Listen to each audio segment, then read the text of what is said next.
Visit superbook.com for terms and conditions. Gambling problem? Call 1-800-GAMBLER. Cordell Transportation has more advantages than ever before, including brand new equipment. That's right, plus excellent pay, benefits, and a $5,000 sign-on bonus. Apply now at CordellTransportation.com. Cordell Transportation, driven to succeed. Jack Hughes and the Devils host Travis Konechny and the Flyers. Then Matt Barzell and the Islanders face Artemi Panarin and the Rangers. The NHL Stadium Series, sponsored by Navy Federal Credit Union. Flyers Devils, Saturday at 8 Eastern. And Rangers Islanders, Sunday at 3 on ABC and ESPN+. Coming to you live from the Superbook Sports Studios in Kettering. You're listening to Dayton's ESPN Radio, 1410 Wing AM.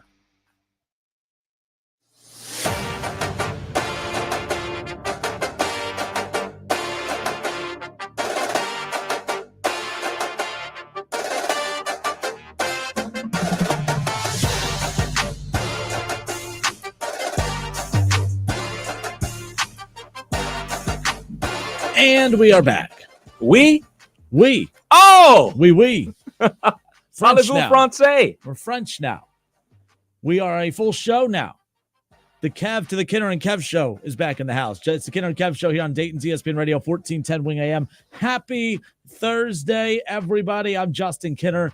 He's Kev Nash. Mr. Kev Nash, welcome. What up, though? Oh, I'm Kev Nash. I'm rich. I go to Super Bowls. I go to Las Vegas. And Kinner sits here and gets yelled at by Flyer fans. Yeah. Welcome back. How was your trip to Las Vegas? It was awesome.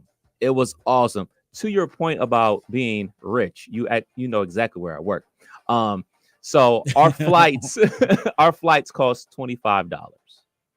$25 for me and the wife to fly to Las Vegas because I use cheap. Yeah, that too. I use all my frequent flyer miles off my credit card to pay for our flights. We stayed at my brother's house, so we didn't have to pay for a hotel. Thank goodness my brother is a nice person, so he was able to drop us off to all the places that we wanted to go. He even hung out with us a little bit. So yeah, did spend a lot of money on food, but it was well worth it. Good times out there in Vegas. As you see, I didn't win anything because I'm back at work. Yeah, well, you know, and I don't have anything. That's why I'm still at work. So there is that. But Ryan Strong says, welcome back, Kev. Hope you had fun. It was a blast, man. It was a real good time, man. A lot. I've never seen so many fans of a team before. Like, I go to Ohio State games. I go to tons of games. I go to Wright State, UD. I go to even Bengals games, Cleveland Browns games. Like, I've never seen that many fans of a team in one place. The San Francisco 49ers fans were so deep. Like, I don't know if any of our listeners been to Las Vegas before. I'm sure some of them have. Just imagine seeing 49ers fans from all the way from the MGM Grand all the way down to the Stratosphere. Like, that's how packed it was. It was miles and miles of San Francisco 49ers fans. And they have this saying that I heard about 1 million times while I was out there. Bang, bang, Niner gang. And I heard that all day, Thursday, Friday, Saturday, Sunday, and by about 6:30 their time, there was no bang, bang, Niner gang. It was all Kansas City Chiefs. You said bang, bang. I'm like, I think depending on where you live in Dayton, I think people hear that all the time too. You know, just hey, man, it is. San Francisco is in the Bay Area. It is in the Yay area, if you know what I mean. But it's wild. There's a lot of San Fran fans there. So again, Kev back after about a week off, was in Vegas, for the Super Bowl, and a lot of San Fran fans there. Now I'm watching the game, of course, but watch it with friends. Everyone's talking. I think a lot of San Fran fans were just there just to be in the city because I didn't sense a home field advantage really for either side watching the game as far as just hearing the fans of the state. So people that's why the Super Bowl generates so much money. It's really not so much about the people that go to the game. It's more about the people that just want to be up in the city to be a part of all the fun when it's all said and done. Yeah, I mean, it's in a cool city like Las Vegas. I will say it was about 55 degrees out there. Now, here in Dayton today, it's 55. Our 55 is completely different from their 55. Like, you could see your breath in the air at 55 out there. It's like a chilly 55 out there. Like, out here, I'm sure you're out in shorts today, Kenner. Like, this is hot for you.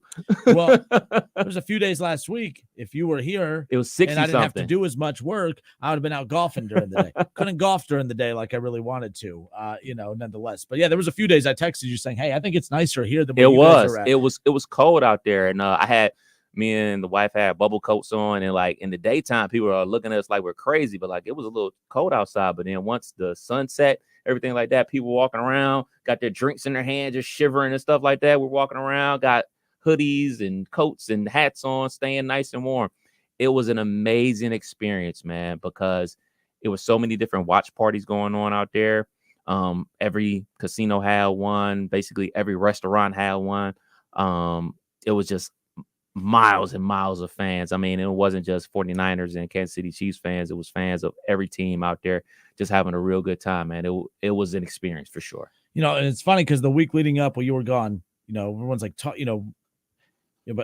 felt like you have to talk about the Super Bowl. The Super Bowl's coming up this weekend. And I'm like, I felt like there was no buzz for the Super Bowl here. Mm-hmm. And what I kind of equated up to was for years and years when the Bengals were bad and the Browns are bad and they don't have a rival because they're just, actually the rival was our bad team's better than your bad team. Like that was the rival for the longest time, right?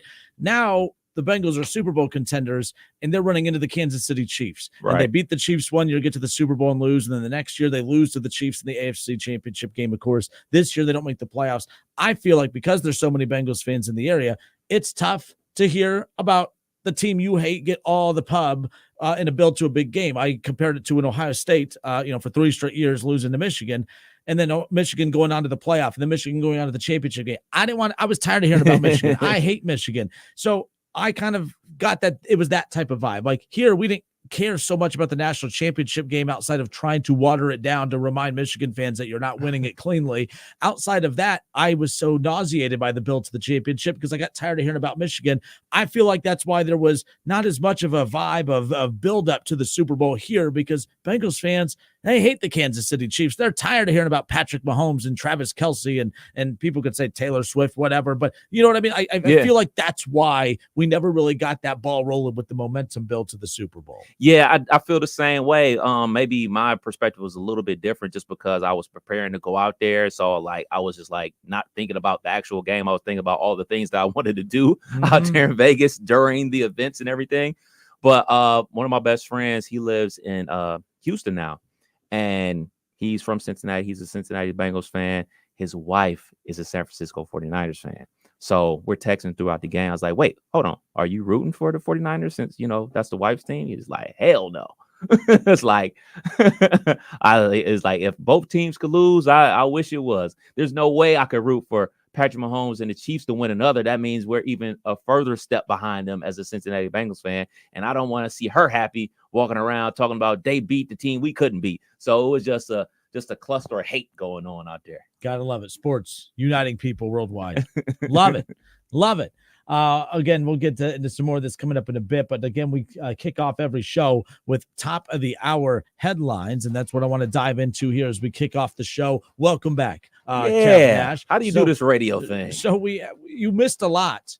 You missed a lot, and we have a lot to cover here over the next couple of hours. But let's start off with a couple big, not really headlines, but just news and notes that you can't spend an entire segment on. But how about this? EA Sports has officially announced that the new college football video game will be revealed in May, with the game release coming this summer. We finally got it. No more teasing. I mean, we've been talking about this video game since 2020.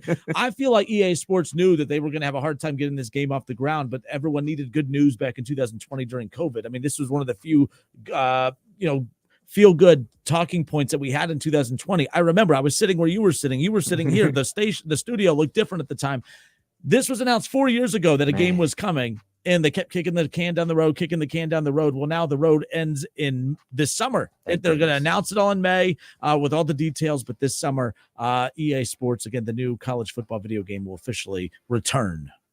Just in time for me because I got a PlayStation 5 for Christmas. This is awesome. This is awesome work, people. The biggest thing I think about is I remember on National Championship Monday, the buzz was they're releasing the trailer. They're going to release the trailer sometime during the game.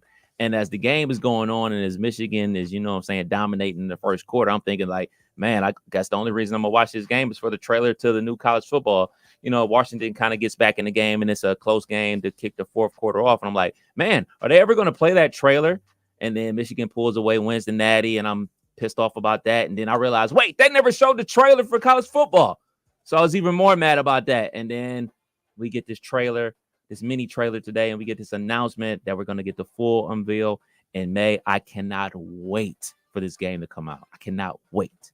Yeah, I saw some people say, well, keep in mind, sometimes the Madden video game still has a lot of quirks to it a little bit too, and all that. So maybe we shouldn't get our hopes. It doesn't matter. This game could have a lot of deficiencies still to be sitting back with that controller in your hand. Absolutely. Being the Buckeyes, playing as the Buckeyes, kicking Michigan's ass. That's what it's all about. Yeah. I'm predicting that it's going to do probably the third or fourth best-selling game of the year. Obviously behind Call of Duty, and I know that Grand Theft Auto, a new one's getting ready to come out. I'm not sure if that's coming out in 2024 or 2025. I'm predicting it's going to do crazy numbers. I think it's probably be the third best-selling game of the year. Who's on the cover? Who do you think will be on the cover? I think the easy answer is to put Caleb Williams on there, or like a montage of the past couple Heisman Trophy winners. I mean, it's been 10 years since it's come out, so probably I think it'd be cool to put all 10 guys that won the Heisman Trophy since then on the cover. For one, a lot of video games now they'll do. For one, they'll probably have 4 different video game covers. So there's that. One of them, my prediction, one of those video game cover releases will be it'll be kind of a tribute to Nick Saban. I think Nick Saban will be on the cover of one of these. Connor Stallions will be in the Michigan, yeah. Only available in Michigan. We'll see. But I do think that there'll be a Nick Saban type of tribute cover as far as that's concerned. The Ultimate Edition. But how about this? Ohio Stadium, next up, again, top of the hour headlines. Ohio Stadium will host an NHL game between the Blue Jackets and the Red Wings in 2025. It'll be March 1st, 2025. That'll be really cool to see an NHL game at the Shoe, the Blue Jackets, the Red Wings, March 1st or May 1st or March 1st, 2025 at the Shoe. How about that? Very cool. I am not a hockey guy. I could be lying to say I've ever been to a hockey game, but there's 2 hockey events that I watch every single year when they play outside, and then the All-Star game. I watch those 2 events every single year. I think it just looks cool. I mean, you see their breath out there when they're out there playing. The fans are bundled up like they're outside. It's the wintertime. Of course, you're going to be bundled up. You got the people out there acting like maniacs, just like they do at the NFL games and stuff like that. Guys walking around shirtless and everything like that in the cold temperatures. I think this is very cool.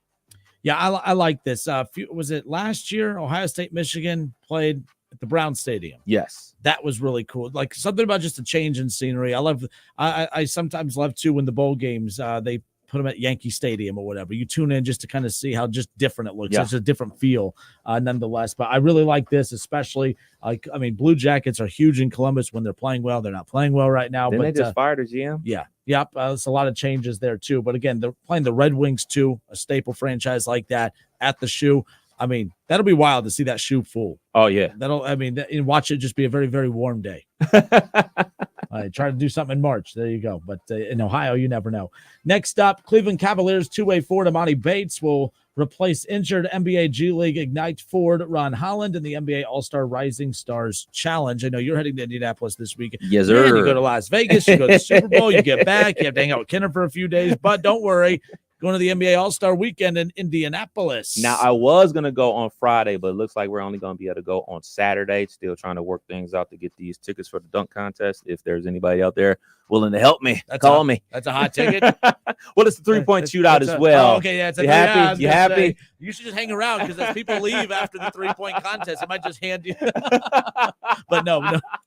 I think this is cool for Amani Bates. Obviously, like the biggest headlines he's made this season as being suspended for a game in the G League schedule for, going after a fan. But he's played very well in the G League. He's got bumped up to the active roster for the Cavs a time or two. He was actually on that trip they had over to Paris. So this is cool for Amani Bates. This is one of those young players that we've seen come up. He played up there in the Ypsi area in Michigan, graduated from high school early, played at Memphis, then returned back home to Eastern Michigan. I mean, shoot, if you actually think about it, he's really only supposed to be a sophomore in college right now. That's what he's supposed to be, because he graduated a year early and played 2 years in college already. So he's only supposed to be a sophomore. So this is pretty cool, man. This is another step for him headed in the right direction. Yeah, I mean, I remember calling a game of his in high school for the Flying to the Hoop Top Gun Showcase over at Vandalia Butler High School, and that seemed like ages ago. And he was at that point committed to go play for Michigan State and Tom Izzo. But what was wild, I mean, he has a temper. He has, I mean, obviously you talked about, but like that was kind of the big knock on him. And then right around that time that he got tossed from that game that was at Vandalia Butler High School, I mean, it was a meltdown. Right around that time, it was also when Tom Izzo was kind of getting blasted for poking the player in the head and everything. I'm like, ooh, I don't know if that's a match made in heaven right there. You talked about that with Izzo a while back. He might find out if he tries to poke Imani Bates in the head, but ends up going to Memphis. There was drama there. And then obviously, gets drafted by the Cavs, in the second round, the last pick, if I'm not mistaken, wasn't it the last pick in the second round? But could end up being one of the biggest steals in draft history because usually you don't get a lot of stars in the second round there. I mean, I think actually Jokic is a second round draft pick nonetheless, but we'll see what ends up happening. Staying in the NBA, how about this on the final hours of the trade deadline? The Lakers and Warriors were deep in talks about sending LeBron James to pair him up with Steph Curry with the Golden State Warriors. Obviously, plans fell through. So that leaks yesterday. But then a report came out today that the Lakers are positioning themselves to draft Bronny James next year. Sorry, LeBron, we didn't mean to try to trade you. We won't do it again. In fact, what do we got to do? We'll do whatever you want. We'll draft Bronny. We'll draft Bronny. Like, that's what that screams to me. That says, my bad, LeBron. We were trying to do it without your knowledge, but we got caught. What say you? Oh, my good. In this, I don't know what to believe, man, because you can't trade LeBron James without telling LeBron James. He has a lot of say-so in if he's going to be traded or not. So they could talk about it all they want. They could talk about, hey, man, what do you guys think about, giving us 1 million picks and $1 bazillion for LeBron? Yeah. Hey, Bron, we're about to trade you. No, you're not. Oh, okay. We guess we can't trade you. I have no problem with the Lakers or any other franchise out there drafting Bronny James in the hope of LeBron coming to their franchise. I have absolutely no problem with that at all. I mean, we see Giannis' brother hanging on with the Bucks for some strange reason. This isn't the first time, won't be the last time that, a superstar has used their power to get their sibling or their child things in life. I mean, that's nothing different than anything that happens in the quote unquote real world, with nepotism and everything like that. So, hey, if this is going to keep LeBron happy and keeping him playing, probably should do it.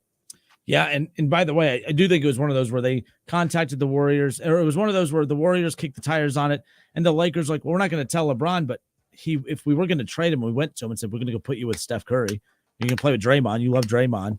Kuminga, I don't know who would be a part of that deal. Obviously, I don't think you'd get the true value in return, but I mean, trying to part ways with LeBron to kind of reset would probably be the goal, but who knows? But that's got some attention yesterday, no doubt about it. How about this? Former Wright State star baseball player Peyton Burdick was just traded to the Baltimore Orioles. Peyton Burdick is one of quite a few Raiders in the minor leagues and major league level right now. Peyton Burdick, 12 hits, 5 home runs, 13 RBIs, 2 stolen bases in his limited 2-year Major League Baseball career. Got to see a lot of him in late September, in the second half of last year with the Marlins. In fact, had a couple big hits against the Reds at Great American Ballpark. Will now get an opportunity with the Orioles. I mean, this is cool. I mean, we talk so much about NFL. We talk about all the Ohio State guys going to the pros. We talk about all the guys that go to the NBA from, the Flyers and the Buckeyes and everything like that. The Wright State Raiders baseball team puts guys in the pros. It's the best college baseball program in the state.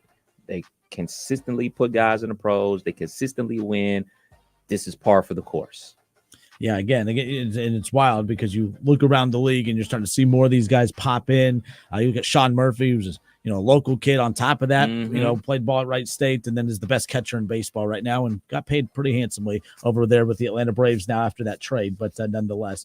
All right, DraftKings Nuggets. How about this? DraftKings put out a little graphic today that said the Kansas City Chiefs, who led the league in holding calls this year, offensive line-wise, 0 holding calls in the Super Bowl, but this is a good DraftKings knows what they're doing because it stirs the pot. DraftKings Nugget, they put out that the Kansas City Chiefs, Kev, have had 0 holding penalties in their 3 Super Bowl victories.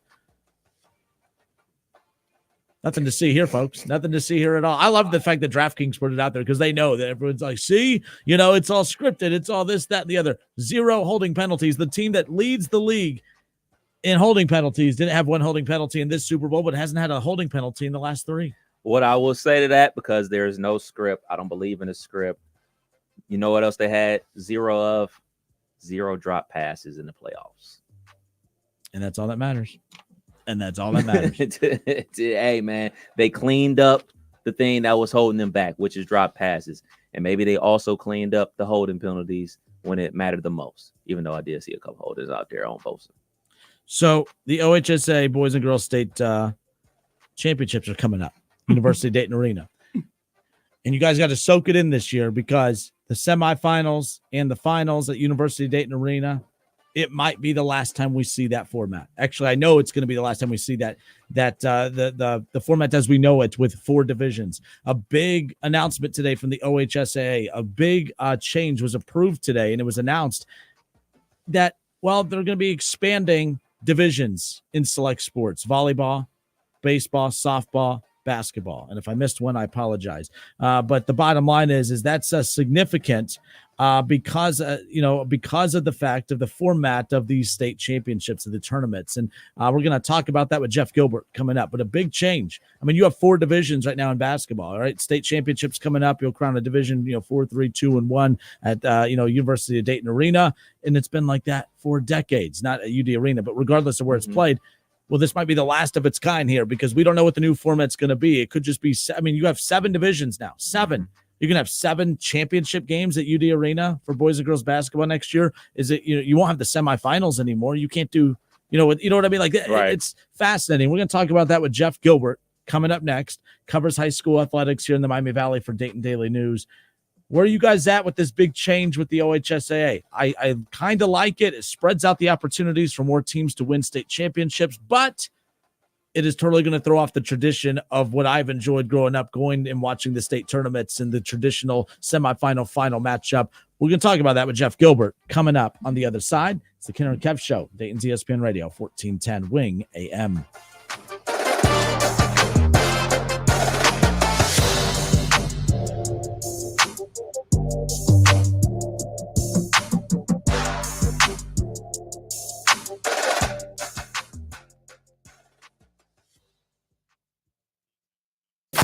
It's the Justin Kinner Show with Kev Nash on 1410 ESPN Radio. ESPN 1410 Wing AM weather. The forecast clear and 28 tonight with some afternoon snow. Tomorrow we'll see a high of 37 and mostly sunny and 30 on Saturday. I'm Greg Schreck for 1410 ESPN Radio. Nothing slows my little girl down except a stuffy nose. Mommy. That's why I use Sinex Children's Saline from Vicks. Sinex instantly clears mucus in everyday stuffy little noses with a gentle, ultra-fine mist designed for kids. Just Sinex? Breathe. Her stuffy nose is gone for now. And so is she. Sinex Children's Saline. Sinex, breathe. Use as directed, keep out of reach of children. Getting your biggest tax refund from Jackson Hewitt can lead to some spirited reactions. Jackson Hewitt! Jackson Hewitt is so sure they'll get you your biggest refund that if they don't, you get your money back plus $100. Jackson Hewitt! Switch to Jackson Hewitt and we'll beat what you paid last year, even if you filed online. Ain't nothing to it. Switch to Jackson Hewitt and pay less for tax prep, guaranteed. Proof of prior year payment required when filing. New clients only at participating locations through April 7th. Terms at jacksonhewitt.com. Have you ever told a friend? Oh, I'm fine. When you really felt? Just so overwhelmed. Or sent a text? Can't sleep. Are you awake? When you couldn't find the words to say? I'm scared to be alone with my thoughts right now. Then this is your sign to reach out to the 988 Lifeline for 24/7 free confidential support. You don't have to hide how you feel. Text, call, or chat anytime. Hungry for a great time? Maybe some great food? Then come on down to your neighborhood Submarine House. Try our oven-toasted deli subs, our mouth-watering salads, pizzas, appetizers, and more. And wash them down with a unique selection of craft beers while watching the big game on our big screens. With locations around Dayton, in Columbus, and our newest sports bar in Kettering, you're never far from a Submarine House. Subs, sports, spirits, Submarine House. After years of discomfort, it's like I'm alive again. Sonia Hackett talks about how QC Kinetics changed her life. QC Kinetics has given me my quality of life back. Before QC Kinetics, Sonia suffered from horrible knee and back pain stemming from a car accident. I was wearing knee braces just to try to maneuver around. Sonia hated the idea of pain meds, and surgery seemed too risky. So she turned to the local medical professionals at QC Kinetics, the leaders in advanced regenerative medicine. That consultation just changed my life. I can do the treadmill, everything. I don't have anything holding me back. The quality of life is pain-free. QC Kinetics has made us very happy. Call QC Kinetics for your free consultation today. I'm going to get emotional again. They are like family members to me. They care. Call QC Kinetics now. Call QC Kinetics 0325. That's 937-936-0325. 937-936-0325. Race to savings on your next project right now at Menards. Upgrade the floors in your home with new flooring from Tarkat. We carry durable laminate flooring, easy to install sheet vinyl, and waterproof vinyl plank. Tarkat Tidal Wave laminate flooring has a 30-year limited residential warranty and is the ideal choice for all homes. Get it today for just $229 a square foot at Menards. Price is good through February 18th. See store for details. Save big money at Menards. Hey, I'm Andy. If you don't know me, it's probably because I'm not famous. But I did start a men's grooming company called Harry's. The idea for Harry's came out of a frustrating experience I had buying razor blades.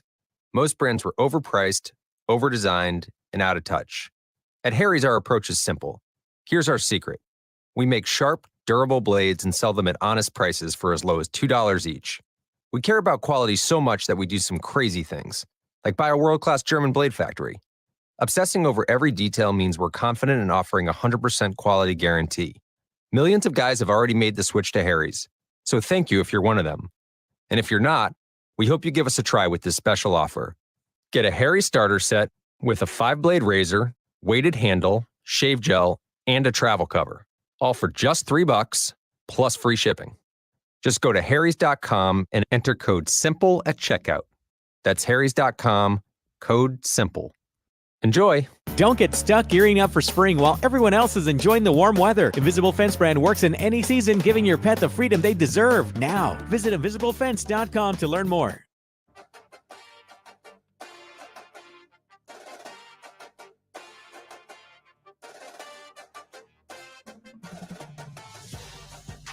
Jocelyn Kinner, Kev Nash. It's the Kinner and Kev Show. Dayton's ESPN Radio 1410 Wing AM. Big news from the OHSAA. There's going to be some changes to the format for postseason tournaments and divisions and all that fun stuff coming up. And again, I have to talk to people that can explain this a lot more elaborately than I can, which is why I'm excited to bring on a guy that we talked to a lot during the high school football season, no doubt, but he's going to come on right now and help us kind of clarify some of the changes that have just been approved today by the OHSAA. We got Jeff Gilbert, Dayton Daily News, covers the high school sports scene for us here in the Miami Valley. Jeff, we appreciate your time. Welcome in.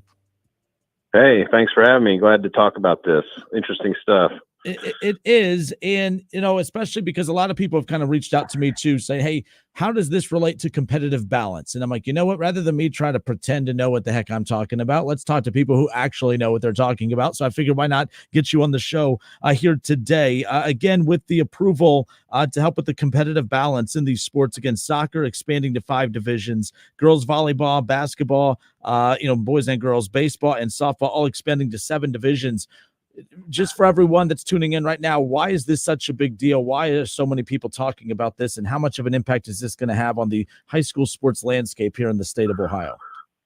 I think it's going to have a pretty major impact. The competitive balance initiative of the way that works, I don't know how much you want to go into that, but that formula that they use that sometimes puts schools up a division or down a division depending on how many students they have from or outside of their district who are attending their school, and it's meant to try to level things with private schools and public schools a little bit.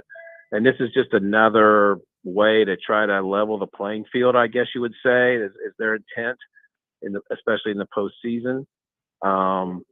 The biggest thing was that in Division I, the difference between the largest schools and the smallest schools could be 800 to 900 students. And so whereas when you went down Divisions 2, 3, and 4, those gaps were much smaller, a couple hundred maybe or less, maybe not even 100 if you get to division.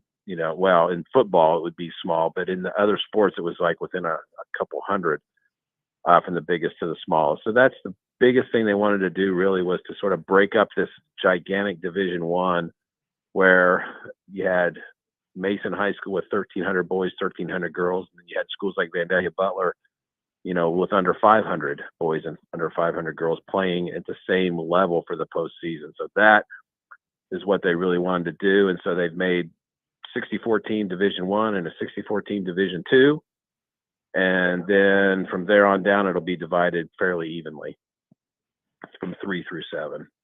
So now, again, all this goes into effect starting the 2020, like this upcoming fall. This fall, this upcoming academic or athletic season. So no changes to football. Football remains the same. This is for all of these other sports that we talked about. No track, no wrestling, of course. Right. Are you surprised that those sports were not included? No, this is something they're discussing still. I think this has been talked about for about the past 10 years of doing this in these team sports, and so I think they were ready to go ahead and go through with it. The other more individual sports, like you said, of wrestling, track, cross country, those things, tennis. I think it's going to happen eventually, but I don't know when. That'll be an interesting thing. Right now, you do the state track meet and there's just enough time to run 3 divisions over there. I don't know. You go to 4 or 5. I don't know how you do it. So that'll be an interesting thing. Really, what's going to happen? These Division 1 and 2, it looks a lot like football Division 1 looks like now with the amount of teams. So Division 1 football has roughly that. I don't know exactly how many schools are in Division 1 football, but it's roughly 60 some. And so you're going to see postseasons going to look a lot different, because you're not going to have just the Southwest District as it's been for those divisions in those sports. Because, in football, when they go to regionals, you got Dayton area schools and you got Columbus area schools and you got a couple of Toledo schools all playing in that pool of 16 teams, So I think for basketball, you're going to see the same thing. Like, I looked at a projected thing, and there's probably 19 schools from the current Southwest District in Division I basketball out of the 64. Well, if you're going to divide that up into 4 16-team regions for postseason, not all those schools are going to be playing in the same region anymore. And some of them are going to be in with some Columbus schools and maybe Toledo, Northwest schools, and Northeast Ohio is going to have plenty of schools to do one. So that's what you're going to see. And like in Division II, I looked at it real quick. There's like maybe 10 schools that will probably be in Division II from the Southwest. So they're going to play regional tournaments with Columbus schools and so forth. So you're going to see it's going to look a lot different there for those 2 divisions for sure in the postseason. And on down 3 through 7, I don't know how much it'll change. Won't change as much, but there will be certainly some changes, and you'll be seeing some different schools maybe to get to the state tournament than you would have in the past. I always use the GWAC as an example. There's every year, we call it predominantly GWAC games every high school football season, right. KB and I do. And it's like, man, we watch all these great teams all season and we're like, man, this team's good enough to make a run, but they just all cannibalize one another in these regions. So the GWAC is a good example. This should benefit a conference like the GWAC, where these teams maybe won't cannibalize one another, at least so early on in the playoff run. Maybe. Yeah. I think we got 8 GWAC schools, and from what I saw right now in our projections that I've seen, probably 6 of them are in Division I. And Miamisburg and Northmont would be Division II. But Miamisburg, the one on projection I saw, they were like the biggest Division II school, right? So that could change year to year, right? They could be D1, they could drop back to D2. How that's every year or two when they establish who's in what division, that could change. But you're still going to see, other than Miamisburg and Northmont, you're going to see those other 6 schools in the GWalk playing against each other in those sports. And then, a school that's going to, and then there's the ones that benefit, right? Like a Vandalia Butler, who's always been very good in baseball, but can never get out of regionals because they got to go against Elder and Moeller and people like that. And, they're going to be like a Division III school. So, wow, that's an interesting thing, and it's going to benefit Miami Valley League schools, which never really compete with GWAC schools in the postseason, and now they're all going to be Division II and III. So that's going to open up some tournament possibilities for them. And so that's what the OHSAA likes about it. The other side of it says, oh, you're watering it down. Everybody gets a trophy kind of stuff, which really is, I don't know, that's going overboard on the everybody gets a trophy thing. But it does, I wonder, will basketball district finals, for instance, or so forth will there be as many of them? Will they be as competitive as what we've seen in the past? It'll be an interesting thing to see how that all plays out. So last thing before we let you go, again, Jeff Gilbert covers the high school athletics scene for Dayton Daily News and multiple outlets here. We always appreciate his time, especially during the high school football season, of course. But with this breaking news and the announcement today, the approval of these changes for these particular sports starting this upcoming fall, of course. Think about for boys and girls state basketball, the state tournament's coming up here. It's, the tournament's going to start, but the state championships at the University of Dayton Arena, you have 4 divisions. You will crown 4 state champions during that stretch. I mean, are we going to have a state tournament where we crown 7 state champions? I mean, that's going to prolong that tournament. How does that impact the University of Dayton Arena run too? Like, that's going to be interesting how that works. Well, what they're going to do is, and I don't know if they've announced this officially, but this is everything I'm hearing is, next year at UD Arena, you will have 7 state championship games in boys and 7 state championship games in girls. And the semifinals are not going to be played at Dayton. They will be played at neutral sites. They'll re-bracket probably once they get to a Final Four. And then they'll put the teams, the schools that are closest together, they'll play kind of like they do for football. Because they don't play, that's what they do for football. You're for right. state semifinals. Yeah. They don't. And so it's going to be the same thing for basketball. And it will probably do the same thing for baseball. Well, no, baseball already did it that way. But basketball is really the only sport, and volleyball maybe, that really had like these Final Fours at one site. So you're not going to see a Final Four in Dayton anymore. It's just going to be the championship games. And it could move it to like all day, all Friday and Saturday, and not be on Sunday at all. They might do that because right now they couldn't go Thursday, Friday, Saturday for boys, even though they could for girls, but they couldn't for boys because of the first 4.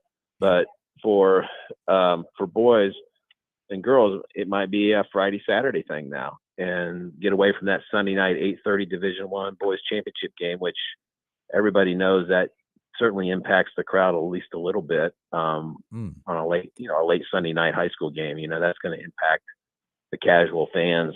It's going to reduce your numbers a little bit. So, maybe the boys tournament will be all, 3 championship games on Friday and 4 championship games on Saturday next year. That's just me speculating, but that's a possibility. So let's say that's the case. I'm just from not a radio host, you're not a writer or reporter, you're just a fan of high school athletics here in the area. I don't like that. I like that there's more state championship opportunities. Don't get me wrong. But again, this is where I'm 34, and I guess I'm doing the back in my day thing now because everything's changing. But there was just something special about even if you got to the Final Four to get to go play at, the Shot, or to play at, to play at UD Arena, wherever it was. That was just special. Even if you don't get to the state championship, that was just something special. It's unfortunate, but again, I think after a few years of it, it'll just be, the norm. But that'll take some getting used to, no doubt. It will. And I'll be disappointed too, because what am I, think about myself, being there trying to write about all these state things going on at the state tournament. And then, on a Tuesday night that week, maybe I got teams playing in state semifinals. We got Dayton area teams playing in state semifinals in 3 different locations. Well, I can't cover all that. I can't write about all that because they're all over the place. I'll go to one and then we'll try to find somebody to cover the others. But that's a real distinct possibility that we just can't be at everything because of that. And now the state finals, that's a different story. I can sit there and write every state final if I want to. If I happen to have a team if we happen to have a team in every one of them, that could be done because it's all in one location. But spreading it around makes it difficult to get it all covered and get those kids coverage on that. It'll be difficult. All right. Well, good stuff. Again, Jeff Gilbert covers our high school athletics scene here in the Miami Valley for Dayton Daily News, many other outlets as well. We appreciate his time today. Changes. I mean, we talk about all the changes in the college athletics format again, the 12T play, and here we are talking about it again for the high school scene nonetheless. So appreciate your time, Jeff, and we'll talk soon. All right, man. Thanks, Justin. Talk to you later. All right. Instant reaction. Let's talk about this when we come back. Do you guys like, again, that's not the actual format that has been announced yet, but there's just some ideas being tossed around. But the semifinals potentially being taken out of the state tournament could be a very interesting, experience or lack thereof, if you will. We'll talk about that when we come back. It's the Kenner and Kev Show, Dayton's ESPN Radio, 1410 Wing AM.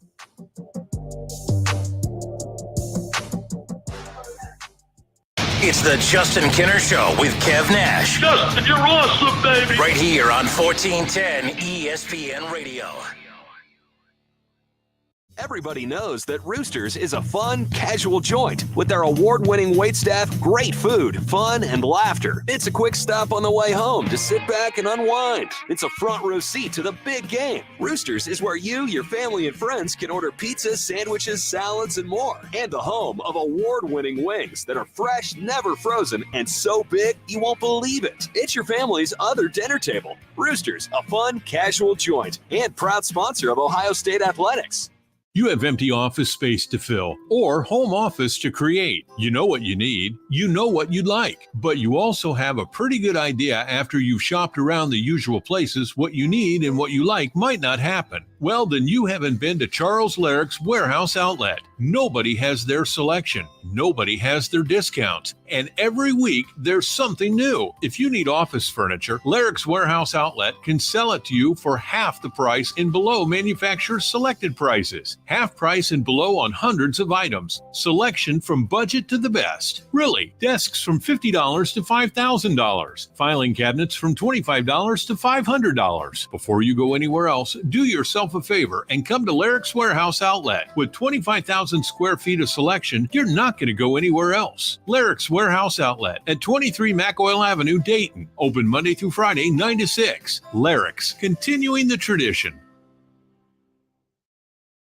Hey, let me tell you about the advantages of driving with my friends at Cordell Transportation. First of all, for the new year, they're offering brand new equipment to drive. They purchased new equipment, and not a lot of people could say that, but they've got it, and they're ready to roll with you. Cordell Transportation is offering an incredible $5,000 sign-on bonus paid over 18 months. If you're an experienced Class A CDL driver looking for excellent benefits, home daily dedicated lanes, no-touch freights, then apply today online at CordellTransportation.com. Cordell Transportation, driven to succeed.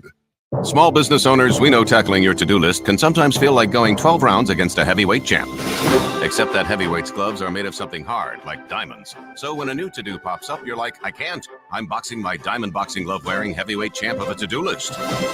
At Progressive, we don't want to make your day any harder. That's why we make it easy with over 30 customizable coverage options, so you can finally land a knockout blow.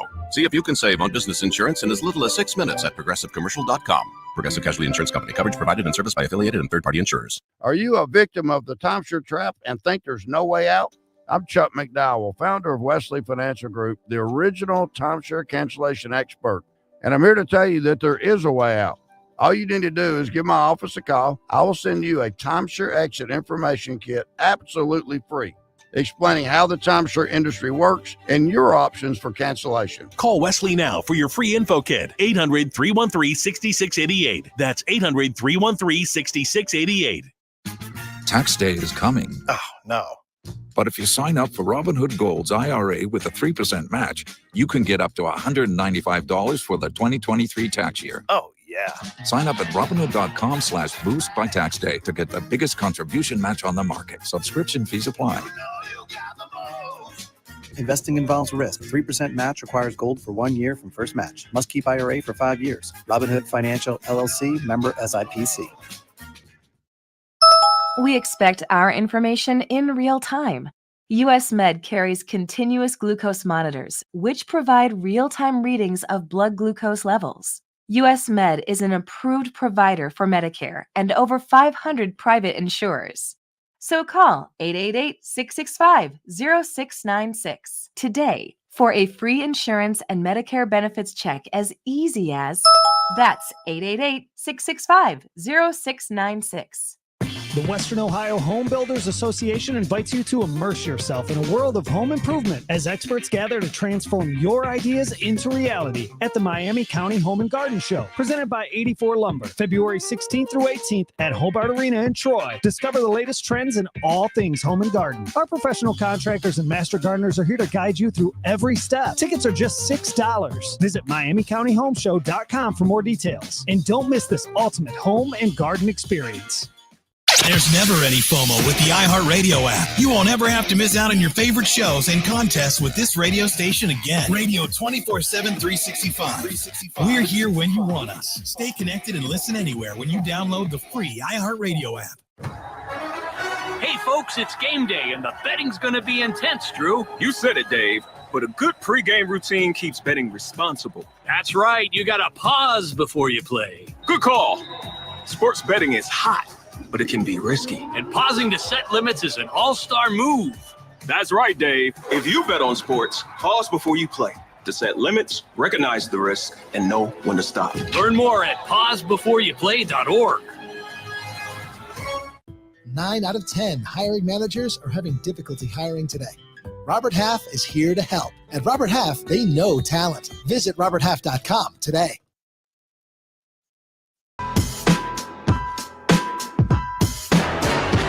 All right, thank you to Jeff Gilbert and Dayton Daily News for giving us some time to kind of talk about some of these changes that were coming down the chute a little bit. And again, I feel like some of this has been talked about for years, and it feels like it was years in the making, but it finally got approved today. I am not a fan of the changes, to be honest with you, just from a fan perspective. Like, it's kind of a double-edged sword. And by the way, for those of you who are like, what the heck, you just come in swinging. The OHSAA, again, approving some drastic changes that will impact boys, girls basketball, baseball, softball, soccer. Soccer will now have 5 divisions. And, you know, for baseball and softball and basketball and everything else, we go to 7 divisions. Right now, there's currently 4. The state championships at UD Arena coming up next month. You'll crown a Division 4, 3, 2, and 1. And now, a year from now, we're crowning 7 state champions. Yeah. Like, we don't exactly know how all that's going to be, but I love the fact that if you could punch your ticket to the state championships, you go to UD Arena, you at least get to play at UD Arena once, or you at least get to play at the Shot once. Now you can get to the semifinals. The semifinals loses its appeal. And again, I know that sounds wild. You're still a game away from the state championship game. Football doesn't feel that way. But basketball, because it was just getting to the Final Four, was such a big deal. That's why the Final Four in college basketball, get to the Final Four. That's where the Final Four and the national championship is on. High school kind of replicated that a little bit. I'm not a fan of the changes, to be honest, put yourself in the kids' shoes a little bit. Like, even if you weren't good enough to win it, to get to the semifinals, that was an experience in itself. It'll still be an experience, but an experience that won't match up to what everyone else has experienced in decades past. Yeah, I'm just catching up on all this. Listen to your interview with him. It's a lot. It's a lot to take in. So let me attack it from this situation first, from this perspective first. The biggest takeaway from that I heard was the Catholic League schools still get to do what they've been doing for decades.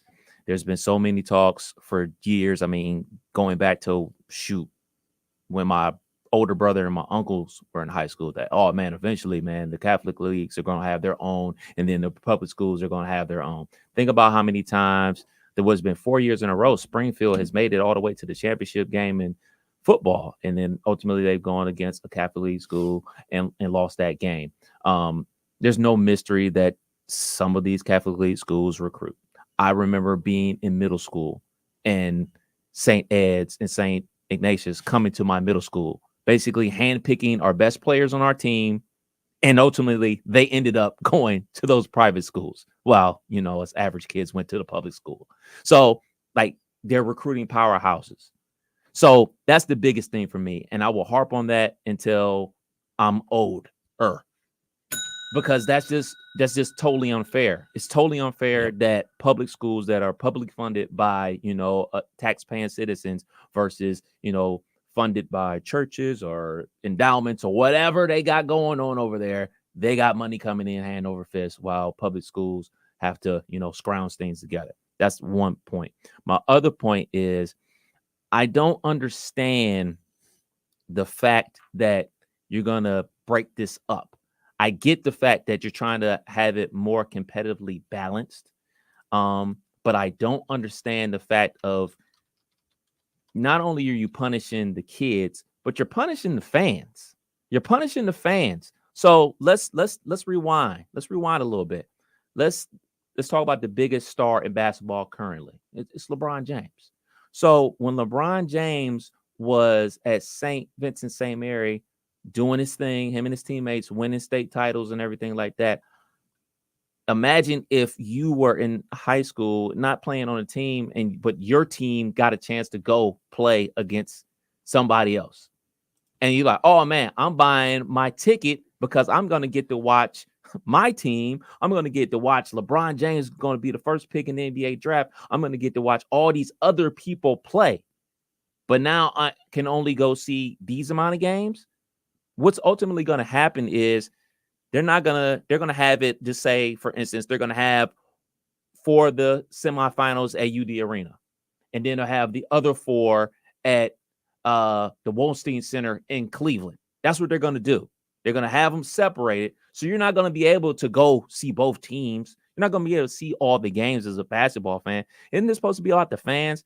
And the third thing is, I love the state of Ohio. Let me make this clear. I love the state of Ohio. This is my home. I love it here. But this is not California. Our state is not that big where you can get to every city in the state of Ohio in about 4 to 5 hours. This isn't California where you're traveling from San Diego all the way up to San Francisco where it takes 9-10 hours. This state ain't that big that you have to do this. I'm not sure why they're doing this. I know the reason why they're telling us why, but I'm sure there's other factors on why they're doing this, because this state ain't that big to be trying to pull stuff like this. This is bad for the fans. Oh, it is. And just to be blunt, and I don't think I'm saying anything wrong, I think it's just common sense. It's money. It's now 7 state championship games. It's now 7 state championship games versus 4, right? Like what? You're more involved in this than I am. Yeah. So I'm just speaking from the outside looking in. Does it really bring in that much money? I'm literally asking. I have no idea. It's the only round of the tournament that, like, if Vandalia Butler's in the regional finals, Vandalia Butler's community is going to go support. Right. I'm a high school basketball fan. I am not, man, I'm going to get my tickets to go see the regional finals this weekend. Oh, who's playing? Oh, I don't know. I'm just a fan. State tournament, you get so many but you get so many fans that literally buy the book of tickets to go tailgate, to go, even though they say you're not allowed, but go check it out when you drive around UD Arena. Good times. For me growing up, my memories growing up, it was all about going to state tournament and going to tailgate with friends and all that. And like, you stay in Columbus for a couple nights or whatever, and you go to, and there were so many people that did that like me. You don't do that for any of the round of the tournament. You do it for the state championships. Again, we're talking 4 championship games now to 7, but at the same time, you would do that for the semifinals. So maybe not, because now you're technically getting one less game, because you would normally be getting a semifinal, final. So again, I don't know how they're going to divvy it all up. I don't know, because like you just heard Jeff say, no final format has been announced for how that's going to be set up, unless it's like football, where the semifinals, that's not in Canton. Right. The semifinals championship game is not in Canton. The semifinals are played elsewhere to punch your ticket to go to Canton to the championship game. So interesting nonetheless. And to go back to your point about the Catholic, separating it to the Catholic teams and all that stuff. Like we've just become so numb to the fact that that's just cheating. It's just a bunch of Michigan football teams just all over the place. It's just all recruiting. You don't have to be Catholic to go to these dang things. Like, that's what's wild. You go to Ultrafest and you can gamble and you can buy alcohol and you can support the kids so that they could get their scholarships and all that stuff. Like, I'm not being mean. It's just the reality of it. It's all about athletics. That stuff's wild to me, and people and coaches I know and players and all that stuff, former players, everyone's furious about that you still, how many times you go to the state tournament, it's all Catholic teams. It's all the Catholic schools that are up there dominating and winning the championships. Why? It's not like, oh man, this class, they were 5th graders together and they all just trained hard. No, half these kids don't meet each other till they're freshmen in high school, because, hey, they all come from different walks of life, and all of a sudden they're boom on a team like it's college. So it's business. Business always is what this comes down to when it's all said. Go look at that roster that they just played against. They being Springfield just played against in the state championships. Like, they have running back going to Michigan. They have offensive lineman going to Michigan. They have 2 offensive linemen going to Ohio State. Like, look, man, we can talk about like all the great kids around the area that are going to D1, and obviously everybody's not going to go to the Ohio States and Oklahomas and stuff like that. But there's a lot of kids that ultimately go to MAC schools and stuff like that, and a lot of D2 schools, and that's something to be proud of. But like when you're talking about you're going to play offensive line at Michigan, offensive line at Ohio State, you're working with something. Like if you got that type of beef up front, me and you could get behind that offensive line and put up a couple yards. So like those are the things we're talking about. And I just think it's disingenuous for those schools to have that unfair advantage against other public schools. Now I get the whole thing about the recounting of numbers about how many boys and girls are at your school. Sometimes it fluctuates. Sometimes you're a D1 school this year and then they recount, and 2 years later you're a D2 school, and oh man, you got a population boom, so now you're back up to D1. That's cool, that's fine, but you're still dealing with something that economics. It's just like economics, man. When you got more money coming in and you got more oomph coming in, you have an unfair advantage.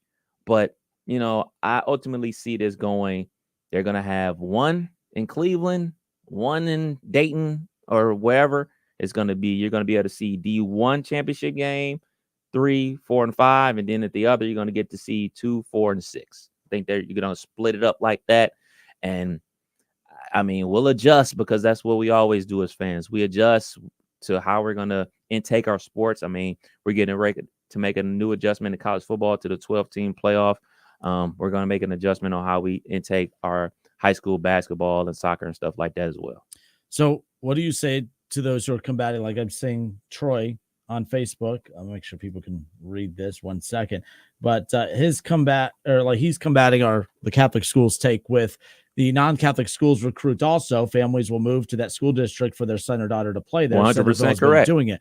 But the thing with the Catholic, you don't have to move to that district to go to those. Like, I mean, that is the difference. So he's not wrong. I mean, look, you talk about the Braxton Miller thing. That was a big drama back in the day about that. That was a huge deal when he left and went where he did. So with this, though, I mean, if families are uprooting and moving to, I mean, sometimes it's not even an athletic thing. Some people just like the school district better and they go move over there to have a better school system for their kids. That happens all the time. But at least if they're uprooting and moving to that school district, but that also got abused. What was that team from Cincinnati years ago? Man, I know what you're talking about, but I can't remember. They had four there, so they were like they were horrible. They got knocked out in the first round the year before. I think they barely won like 9 or 10 games the year before. Man, what was the name of that team? They had 4 players from out of state all of a sudden just magically come to the school, and then they won a state championship that year. It was over in Cincinnati. Why am I drawing a blank? Help me out. Put it in the comment section if you guys know what I'm talking about. Then the OHSAA had to go and change that rule where, okay, if you move to a new school district, you could play the regular season, but you're banned from the postseason. Well, that defeats the whole purpose, right? Like if you're moving to go win championships, play regular season, ban you for that's where my idea for the NBA and stuff. Hey, you want to get players' attention, stop giving them vacations during the regular season, take the games away that actually matter to them. And I'm sure that kind of fixed that. It wasn't Moeller, definitely not Moeller. No, it wasn't Moeller. Wasn't Moeller. But Troy also said at Wayne, they have open enrollment. Kids go there all the time. But yes, a lot of the public schools. Actually, I remember I was in high school when they started doing open enrollment, at least in Cleveland. It was to combat what was going on at the Catholic League level, like coaches and just they were complaining about it. Like, hey man, hold on, like. You're familiar with Melvin Lovett, because you the helicopter. The helicopter. So he went to St. Ed's, like his Euclid. He went to St. Ed's his freshman and sophomore year. He went to Euclid his junior year. And then he was about to go back to St. Ed's his senior year. But ultimately he stayed at Euclid. Like the bouncing back and forth, like that's what caused it, because like coaches and administration was like, wait, you're basically coming here, taking our best players and then beating us with our own guys. It's like, so that like kind of created the open enrollment thing. So open enrollment was basically made to combat what was going on with the Catholic League schools. So, I have no problem with it, because if they're allowed to do it, everybody should be allowed to do it. Shaw said, I know that a kid that just moved from Centerville to up where you are from. I mean, I'm from Van Wert. Van Wert's not very good this year, so I don't think he moved there if he's any good. I know Superstar. Quincy Simpson leads he coaches Lima Senior, who's really good. Up in Lima, obviously his kid played for Michigan a few years ago. He's in the G League right now. Xavier, who's really good. But no, I don't know. Look, the bottom line is okay. Let's forget. Everyone's doing even. Let me reshape this too. Okay. Let's be clear.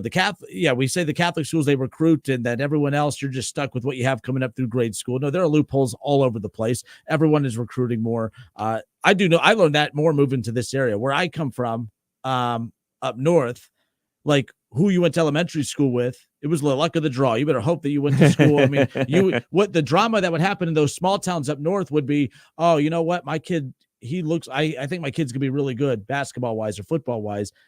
And I know that there's some families that are really athletic that their kids are a class behind. So I'm going to hold my kid behind so that he or she could play with this class versus the scrubs in this third grade class, right? Like, you know what I mean? Like that's the drama that you get in those smaller towns. However, I've always said that to those communities, basketball, when you accomplish something with those guys or gals, it just means more because you came up together. Yeah. You went up through elementary, you went up through middle school, freshman, all through it. So if you get to districts, it means a whole hell of a lot more to win districts with the guys and gals you grew up with than piecemealing a team together, winning a state championship. It still feels great to win a championship. Don't get me wrong.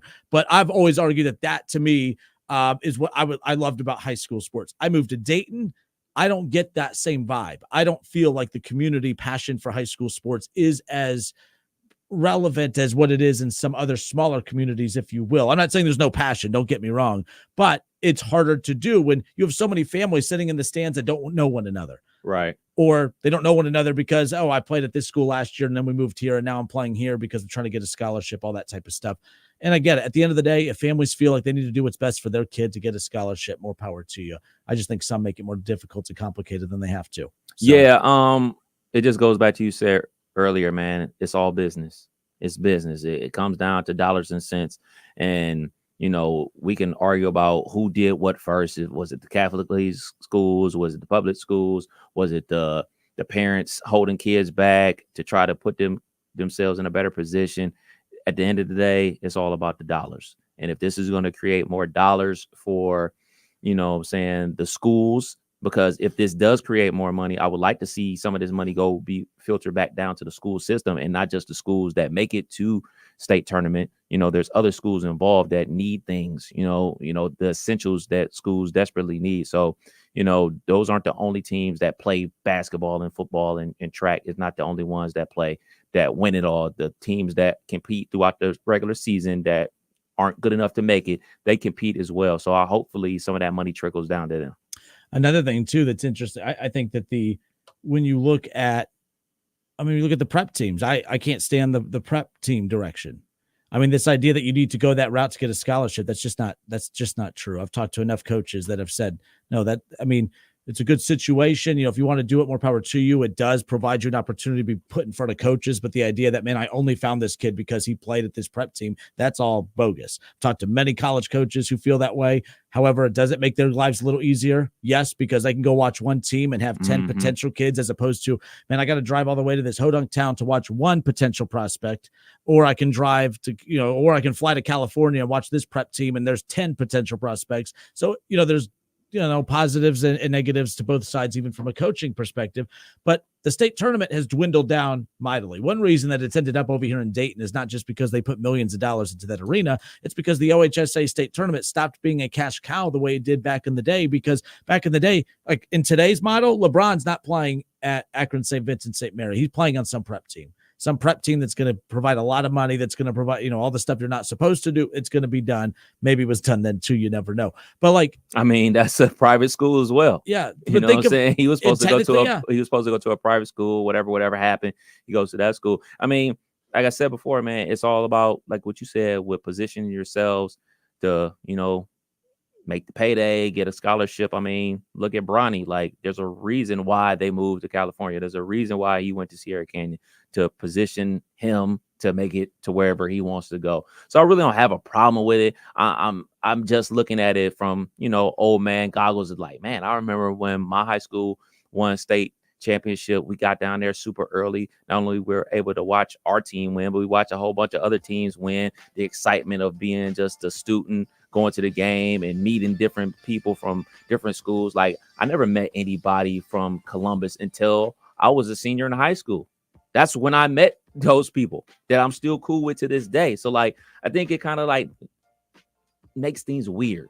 Yeah. And I mean, maybe that's just a situation of us getting older, but like, I just think you're robbing the fans. And I do recall, people from older people constantly going to state final. Like you were talking about, like, no matter if your team is in it or not, like there's people that just love high school basketball and they go to support the kids and support and watch the games. Like, I think you're going to be robbing those folks saying, hey, well, this year you're only going to get D2, D4, and D6. Well, man, I really would like to see the D1 and D5 championship game. Well, sorry, that's in Toledo this year.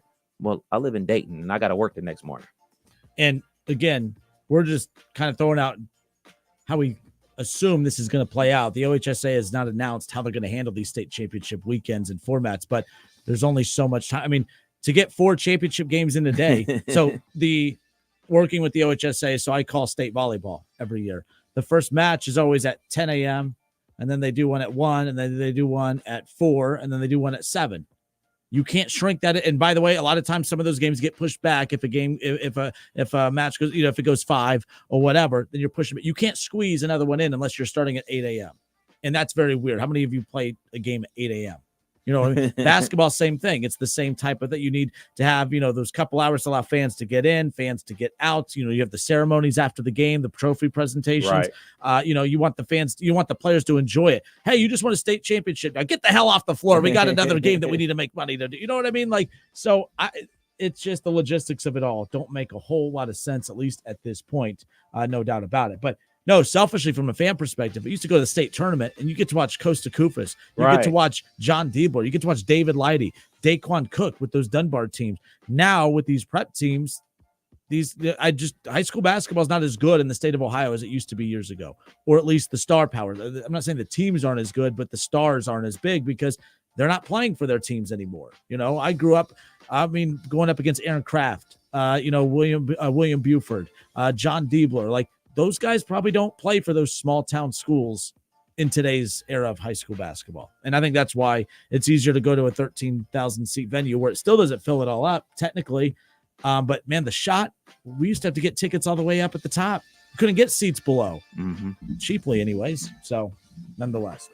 All right, good stuff, folks. It's the Kenner and Kev show here on Dayton's ESPN Radio 1410 Wing AM. It wasn't North College Hill. Why can't I think of that dang team? No, Greg, thank you. He goes, were you guys thinking North College Hill in Cincinnati? It wasn't North College Hill. That was Bill Walker's team? In Mayo. And yeah. But Bill Walker, went to Kansas State.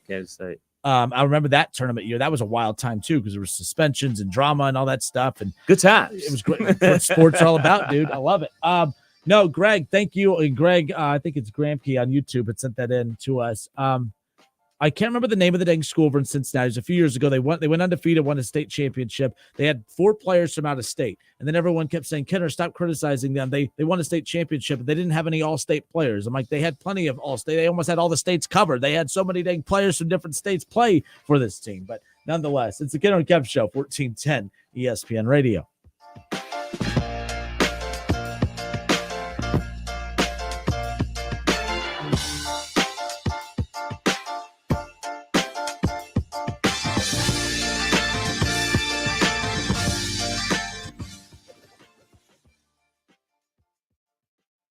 Listen, stream, watch. It's the Justin Kinner Show with Kev Nash, right here on Dayton's ESPN Radio, 1410 Wing AM. If you only have a 401k, you're not getting the most for retirement. Wait, what? Add a Robinhood IRA on top, then they'll boost it by 3%. You can do that? And if you transfer in any retirement account, you get 3% on top of that. Is there a limit to the match? No limit. Robinhood Gold gets you the biggest contribution match of any IRA on the market. Sign up for Robinhood Gold at Robinhood.com/boost by April 30th. Subscription fees apply. Investing involves risk. 3% match requires gold for 1 year from first match. Must keep IRA for 5 years. Match on transfers subject to additional terms and conditions. Robinhood Financial LLC, member SIPC. At Lowe's, save big every day when you buy in bulk. Save 10% when you buy 68 or more select OSB sheathing. Plus, save an extra 5% every day on eligible purchases when you use your Lowe's business credit card. Visit us for the materials you need. Lowe's knows savings. Lowe's knows pros. Selection varies by location. While supplies last. Discount taken at time of purchase. See sales associate for details. 5% offer subject to credit approval. Exclusions and terms apply. See store at lowes.com/credit for details. U.S. only. Tax Talk with Straight Talk. You give and you give. This tax season, you get with Straight Talk Wireless. You get a reliable 5G network and unlimited data and a Samsung Galaxy A14 included when you buy an extended silver unlimited plan. So you can give your janky phone to your kid. Yeah! Switch to Straight Talk for plans starting as low as $25 a line per month for 4 lines. Find us at straighttalk.com. For network management practices, visit straighttalk.com. Device offer ends 4/14/24. Online only. Family plan discount with 4 lines, all on the silver unlimited plan. Taxes and fees apply. At Lee's Famous Recipe Chicken, we've always been famous for more. More than a time-tested recipe that took decades to develop. More than our secret blend of savory herbs and spices. More than the hand-dipped, hand-battered, fried to perfection chicken you've come to know and love. Because while you may not know it yet, Lee's is famous for fish, too. Get a tasty fish fillet, crispy potato wedges, creamy tartar sauce, and a regular drink at a great price. Only at Lee's Famous Recipe Chicken. Staples stores provide innovative products and services for small business, remote workers and learners, even teachers and parents. Explore more at your local Staples store. Coming to you live from the Superbook Sports Studios in Kettering. You're listening to Dayton's ESPN Radio, 1410 Wing AM.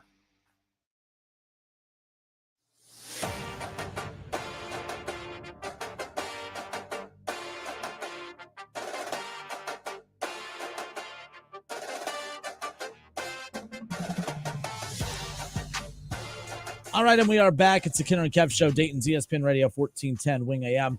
Shout out to Jeff Gilbert, Dayton Daily News, jumped on with us to talk about the news today from the OHSAA. They have expanded soccer to 5 divisions, while basketball, baseball, volleyball, and softball have all expanded to 7. And of course, everyone has various opinions about it. Some people are frustrated that they didn't address the fact that you have all the Catholic schools who basically just dominate all the state championships and most of the sports to begin with. So a lot of people are upset about that. But nonetheless, appreciate his time. So the school, let me make sure I give credit. So I see some people putting it in the chat. I appreciate it, but it did come in first from this individual. Let me make sure I give him the proper shout out. Craig Otto. It was Deer Park High School. Deer Park High School won they're the school in Cincinnati that won the Division III state championship, went undefeated. This was a few years ago. And they were the ones that had, never won a state title, never made a deep run in the postseason before. And then they had, all of a sudden 4 random families who all of a sudden just had, sons that were really good at basketball. I mean, it's just like Disney story, man. They didn't know each other and randomly just all moved to some small town in Cincinnati in Ohio and won state champ. It's what dreams are made of, Kev. It's what dreams are made of. They didn't break any rules. They didn't do anything at all. But they won the state championship. So if you're going to go, I mean, it's kind of like Michigan. If you're going to, tweak the rules a bit, you might as well, make sure it pays off. Yeah, you got to win it all to make it worth it. So nonetheless. All right, so Kenner and Kev Show, Dayton's ESPN Radio, 1410 Wing AM. Kev Nash back after a week off. Oh, and man. My goodness, I feel like the week, in the week leading up to you being off, you had the Super Bowl coming in. There's plenty to talk about, but it was kind of flat. There is headlines galore. Yeah. How about this one?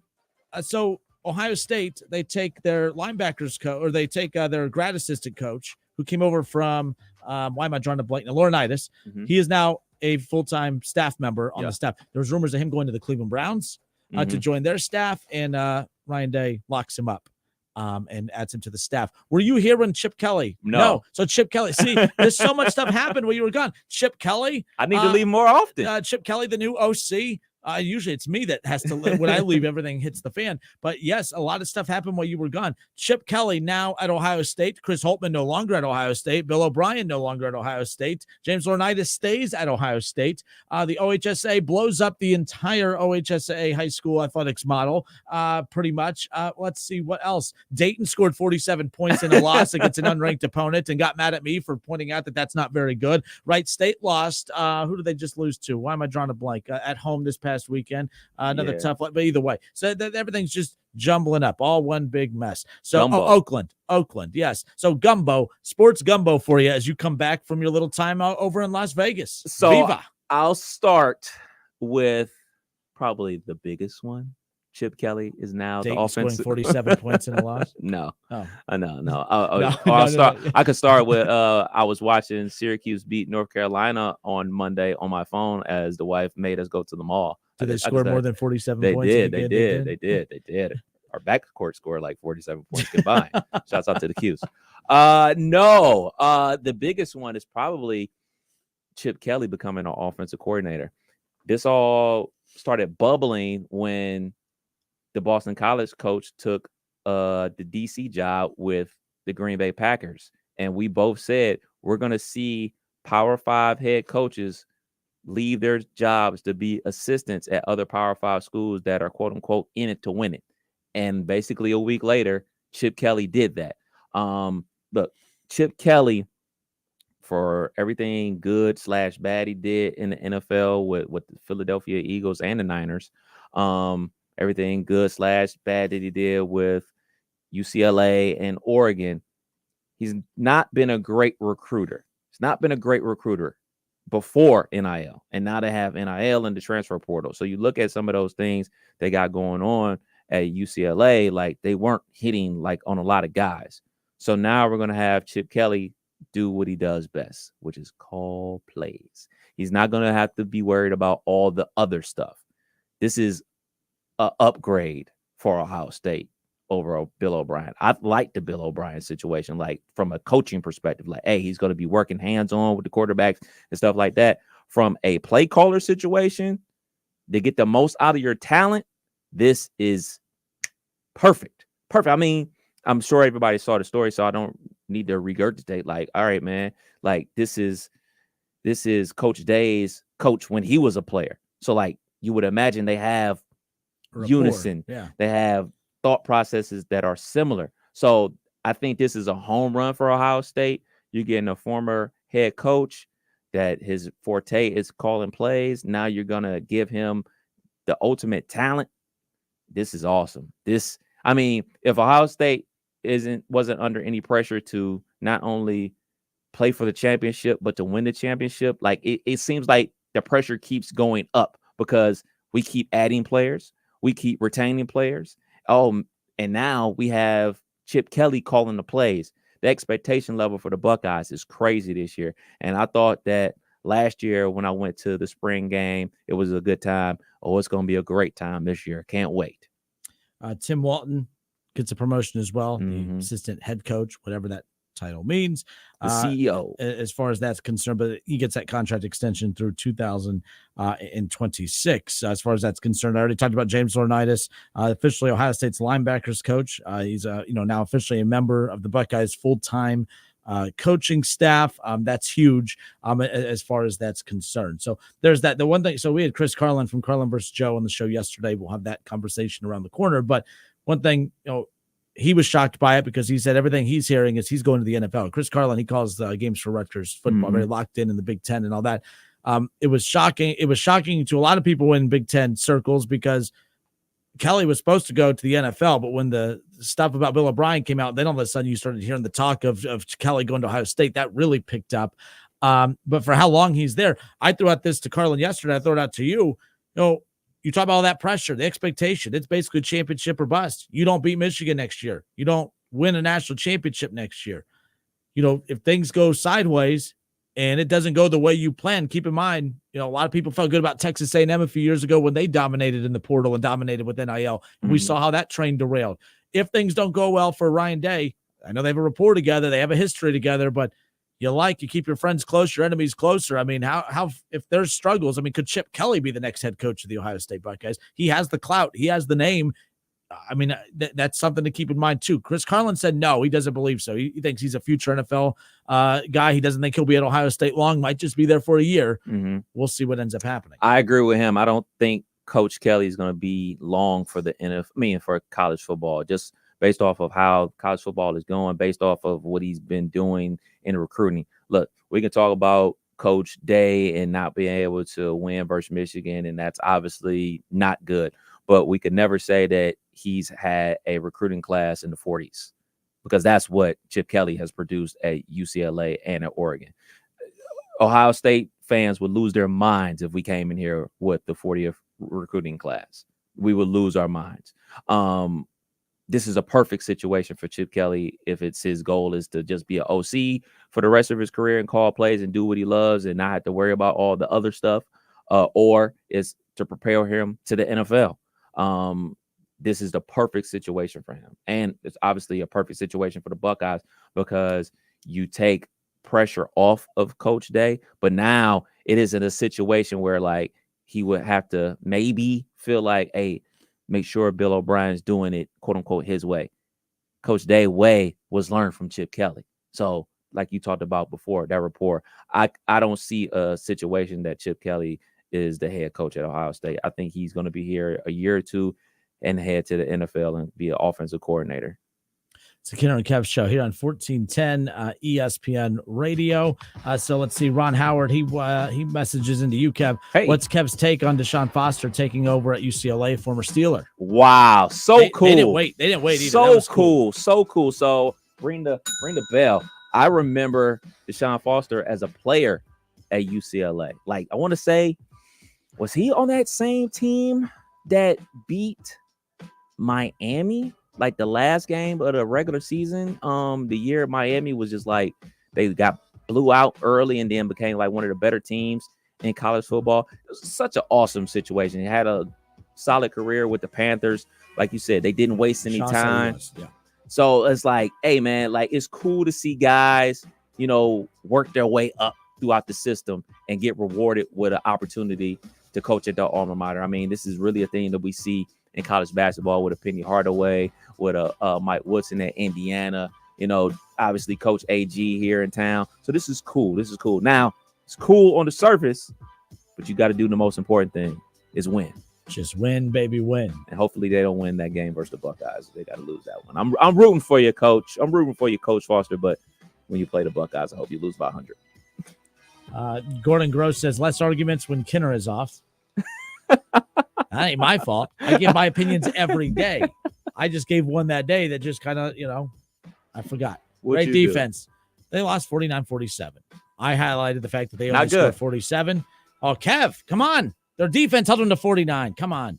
Actually, what's wild, have you ever seen a team lose and move up in the rankings like that in college basketball, especially being a mid-major? Like, that's wild to me. This year is completely up for grabs. Kentucky, Wisconsin, everyone losing, and then they moving up. I mean, my goodness. I'm sure we'll talk to Clark Kellogg like we normally do heading into the tournament, but I'll be eager to ask him basically that same question. Like, we say this every year, like, man, it's kind of up for grabs. Like, this year, it's totally up for grabs. Like, there's so many teams that are up and down. I mean, I'll reference the team that I follow in college basketball, Syracuse. They just beat North Carolina, and then 2 weeks before that, North Carolina beat them by 40.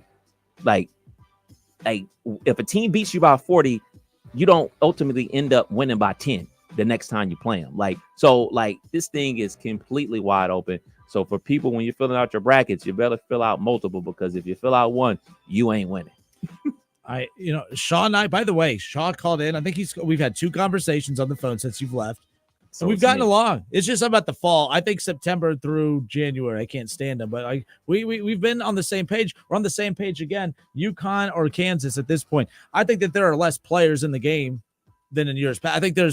I don't think it's a lot of really good teams in college basketball this year or this season. I think there's just less dominant teams. I don't think these teams that are in the mix, like Kentucky's not very good, but they're top 25. I think Dayton's overrated. I don't think they're as good as what people say. Not because I'm a hater. They're winning the games, though. That's all you can ask for. But I don't think they're the 16th best team in the country. I just don't watch them play offense. It is like, it's archaic. I can't stand it. It's painful. But UConn and Kansas just put up 50 and lost. I get that. But UConn and Kansas, that's a completely different animal out there. I don't know if there's other teams that are built like UConn and Kansas, even though Kansas just had a bad 50-point game. But putting up 50 against Texas Tech is not the same as an A-10 school. Just throwing that out there. That's not a hater. That's just being honest. I think it's UConn and watch me and Purdue. I disrespected Purdue because Edey's just unreal. there's no one to stop it. There's not another player. Dickerson maybe at Kansas. If it's Purdue, Kansas in the championship or Final Four, we're in for a treat as far as that's concerned. I do think about Houston and their pace of play. They're a very fast-paced team. But I'm almost positive you can go look at every team that's ranked in the top 10 and say they have an ugly loss, because that's how this sport is this year. There's no dominant team. There's no whole bunch of like dominant players out there that are just gonna, take over a game left and right. This is a very, for lack of a better word, mid-season for college basketball. Like, it's gonna create some exciting matchups during March Madness, because I think a lot of games are gonna come down to the wire. But like, I can't think of like any superstars out there. Like Edey, I mean, he's good, but like, is he a superstar? Like Armando Baycock from North Carolina, he's good, but is he a superstar? Like, is he gonna put that wow factor? Like when we watched Ja Morant, it was like, oh yeah, he's a superstar. Like, oh man, he's box office. Like, can we think of anybody in college basketball right now that's box office on the men's side? We can count on two hands how many box office players there are on the women's side. I would be hard pressed to name 3 box office players on the men's side. And I think that, obviously being familiarity, that's what's killed college basketball more than anything. The portal, I mean, the portal has killed college basketball from that, as far as I'm concerned. When you watch March Madness and you fall in love with these Cinderella teams like Florida Atlantic, can't name any of the damn players because most of them, again, the coach doing a good job there, don't get me wrong. But these teams you fall in love with, it's like, man, I can't wait to tune in next season. I'm going to follow that team next year. You tune in next year. You don't recognize a single player. Right. Man, I'm going to watch Duke, man. Watch Duke in the tournament. Watch next year. It's a whole reset of the roster. That's what, I mean, across the board, that's what all of this is. This is why we're going to talk about Chris Holtmann next. I'm not as mad at Chris Holtmann as others, because Chris Holtmann didn't do anything different the last 2 years than what he did his first 5 years at Ohio State, except the game passed him by. So I'm fine with Ohio State moving on from him, but I don't think he forgot how to coach or build a roster, and Gene Smith is a lot to blame too. We'll talk about this in a moment. But Ohio State was trying to do it the old school way. We're going to recruit high schoolers. We're going to develop them, and by our junior year, we're going to be ready to compete. No, that's not a thing in today's college basketball anymore. If you have deficiencies, go to the portal and fix it. But the problem is, as a fan, I don't know who you are anymore. I don't know. So all these teams, I think it's hurt ratings. It's hurt interest. We're going to tune into March Madness because the brand of March Madness is bigger than the teams and the players themselves. Mm-hmm. But back in the day, Duke and Kentucky and Kansas and Michigan State, and those were bigger than March Madness itself. Now it's the other way around. I like the portal. It gives the players flexibility, but from a branding perspective, I think it's really killed college basketball. More football, it's helped. Football, the stars go to the big platforms. Not so much in college basketball. It just doesn't seem to be helping that sport. Yeah, I think it's more of that guys just want to go pro. Everybody thinks they're going pro. Everybody thinks they're going to the league. And with overseas, with the G League, I mean, this problem has been going on in college basketball before the transfer portal. Guys, how many one-and-done guys has Kentucky ran through that are 5-star guys that did absolutely nothing while they were there? I mean, Chris Livingston, he's from Akron. He had a cup of coffee at Kentucky. He's on the G League roster for the Milwaukee Bucks right now. Like, imagine him still being in college on that roster they have now. Like, time to develop. Like, it's just a reset. It's yet another reset for us as fans that either we're going to stay with or we're going to check out. And, I honestly don't have the willpower to stay locked in on all of college basketball. I mean, 3 teams to stay abreast of is enough, with UD, Wright State, Ohio State, and Syracuse. So I guess that's 4 teams that I keep up with. That's all I got bandwidth for. I don't have the bandwidth to keep up with North Carolina's roster, Duke's roster. I just don't, because guess what? Like you said, they ain't gonna be there next year. But the point, and okay, that was the point. So college football, I don't have the bandwidth either, but the interest is there. It just naturally, we retain that because the familiarity is there. We're going to watch a lot of Big Ten teams next year. A lot of the same players. There's thousands of football players move all over, but we still see a lot of the same faces and names the next year or whatever. I don't know. But basketball, luckily, March Madness coming up around the corner. Here to save us all. 6 games left in the season. Gene Smith, parts ways with Chris Holtmann. Gene Smith said he's made a lot of mistakes as athletic director at Ohio State, but said that one of the biggest mistakes that he will regret moving forward is giving Chris Holtmann the extension. Gene Smith, what are you talking about? We're going to talk about this when we come back because I know you weren't here yesterday. I know we've been talking about this. We anticipated he wouldn't be back next year, but I thought this wouldn't be, we wouldn't talk about this till mid-March or April, Right. and here we are in mid-February, 6 games ahead of schedule. I hated the timing of it. I don't mind that they moved on from him. I hate that they did it with 6 games left. I harped on this yesterday, but I'm curious your take about this. Gene Smith, his explanation and everything, I thought was odd as well. We'll get to all of that coming back. It's the Kinner and Kev Show, 1410 ESPN Radio.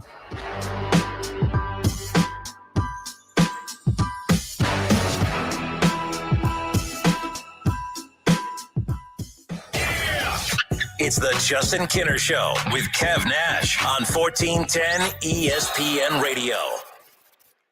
ESPN 1410 Wing AM weather. The forecast clear and 28 tonight with some afternoon snow. Tomorrow we'll see a high of 37 and mostly sunny and 30 on Saturday. I'm Rick Schrempf for 1410 ESPN Radio. Tax Talk with Straight Talk. Give and you give. This tax season, you get with Straight Talk Wireless. You get a reliable 5G network and unlimited data and a new Samsung Galaxy A15 for just $99. So you can give your janky phone to your kid. Yeah!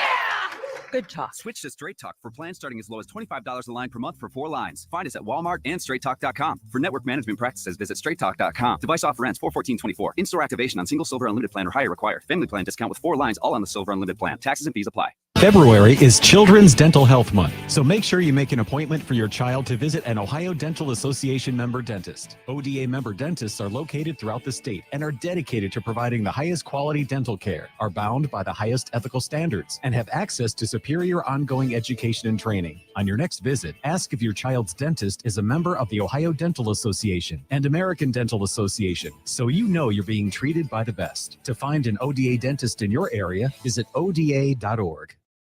If you love to travel, Capital One has a rewards credit card that's perfect for you.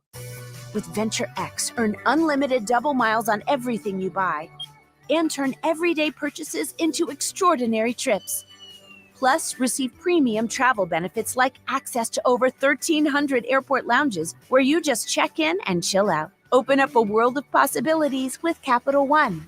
What's in your wallet? Terms apply. Lounge access is subject to change. See CapitalOne.com for details. Get in zone, AutoZone. Welcome to AutoZone. What are you working on today? Brakes? We can save you 15% on that. We have OE quality Duralast brake pads and rotors in stock, ready for pickup or delivery.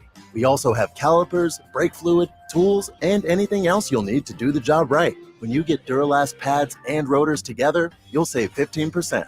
It's just part of what makes us America's #1 brakes destination. Get in zone, AutoZone. Hungry for a great time? Maybe some great food? Then come on down to your neighborhood Submarine House. Try our oven-toasted deli subs, our mouth-watering salads, pizzas, appetizers, and more. And wash them down with a unique selection of craft beers while watching the big game on our big screens. With locations around Dayton, in Columbus, and our newest sports bar in Kettering, you're never far from a Submarine House. Subs, sports, spirits. Submarine House.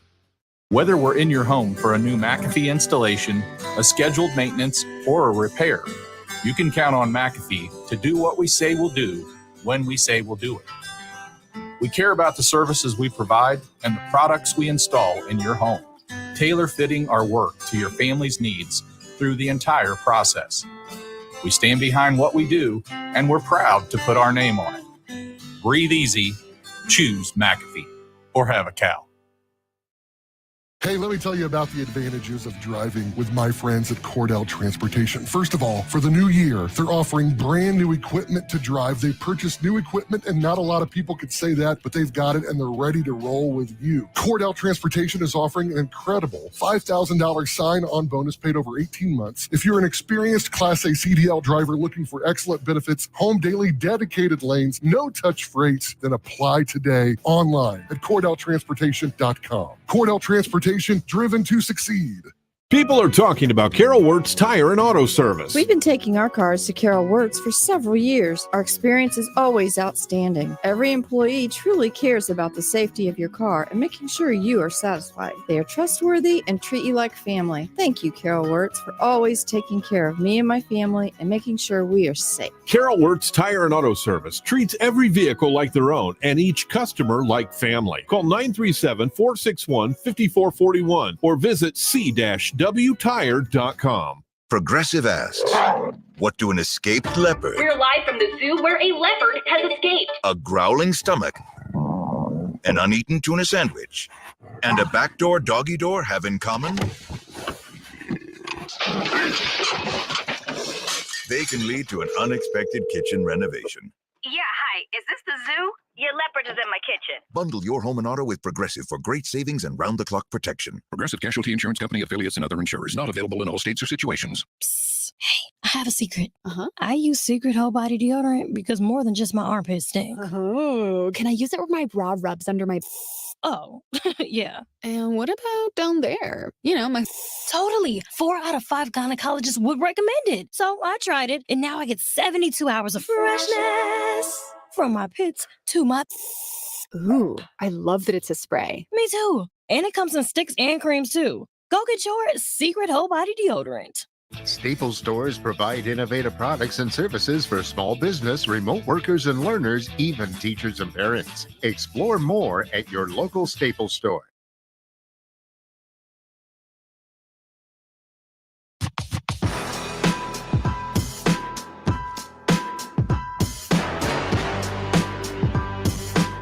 Back, Justin Kinner, Kev Nash, Dayton's ESPN Radio. Kev back after a week off. He was in Las Vegas for the Super Bowl, but he's back here holding it down, trying to, keep me calm from yelling at all of y'all.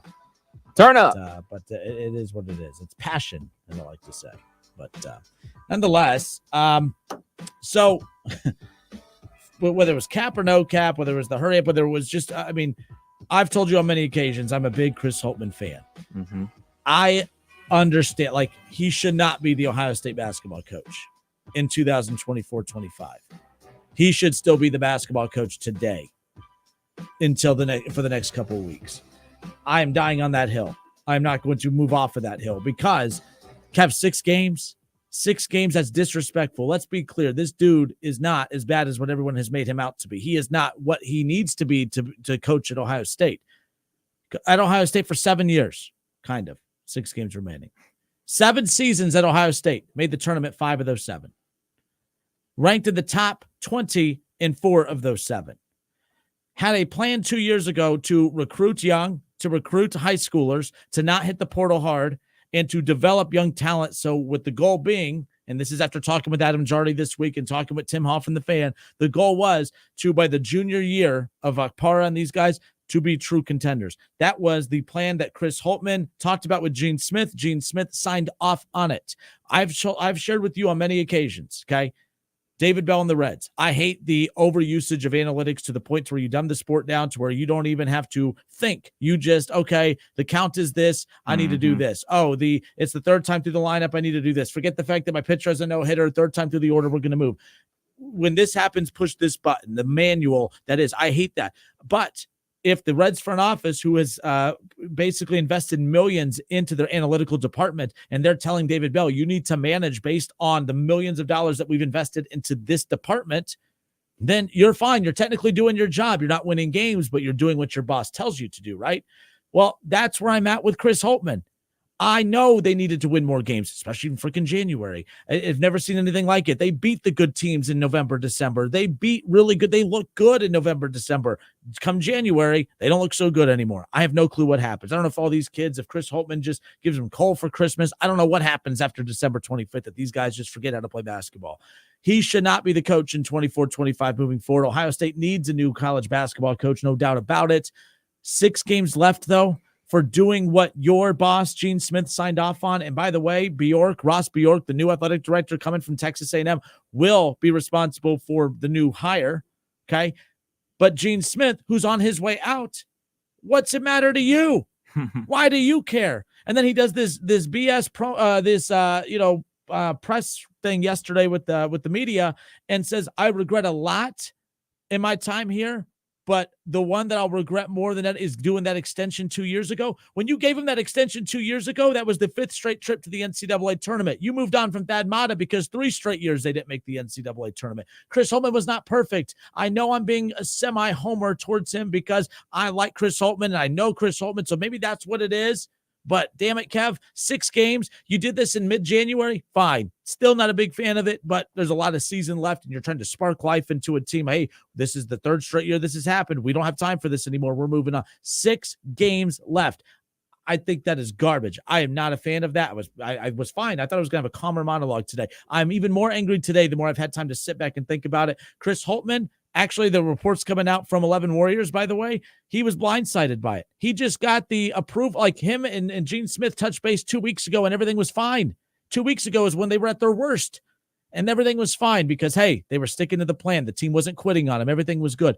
We had Tim Hall on the show yesterday. He brought up a great point, Kev. What this screams is this wasn't a Gene Smith decision. This is some rich dude, a donor. This screams that.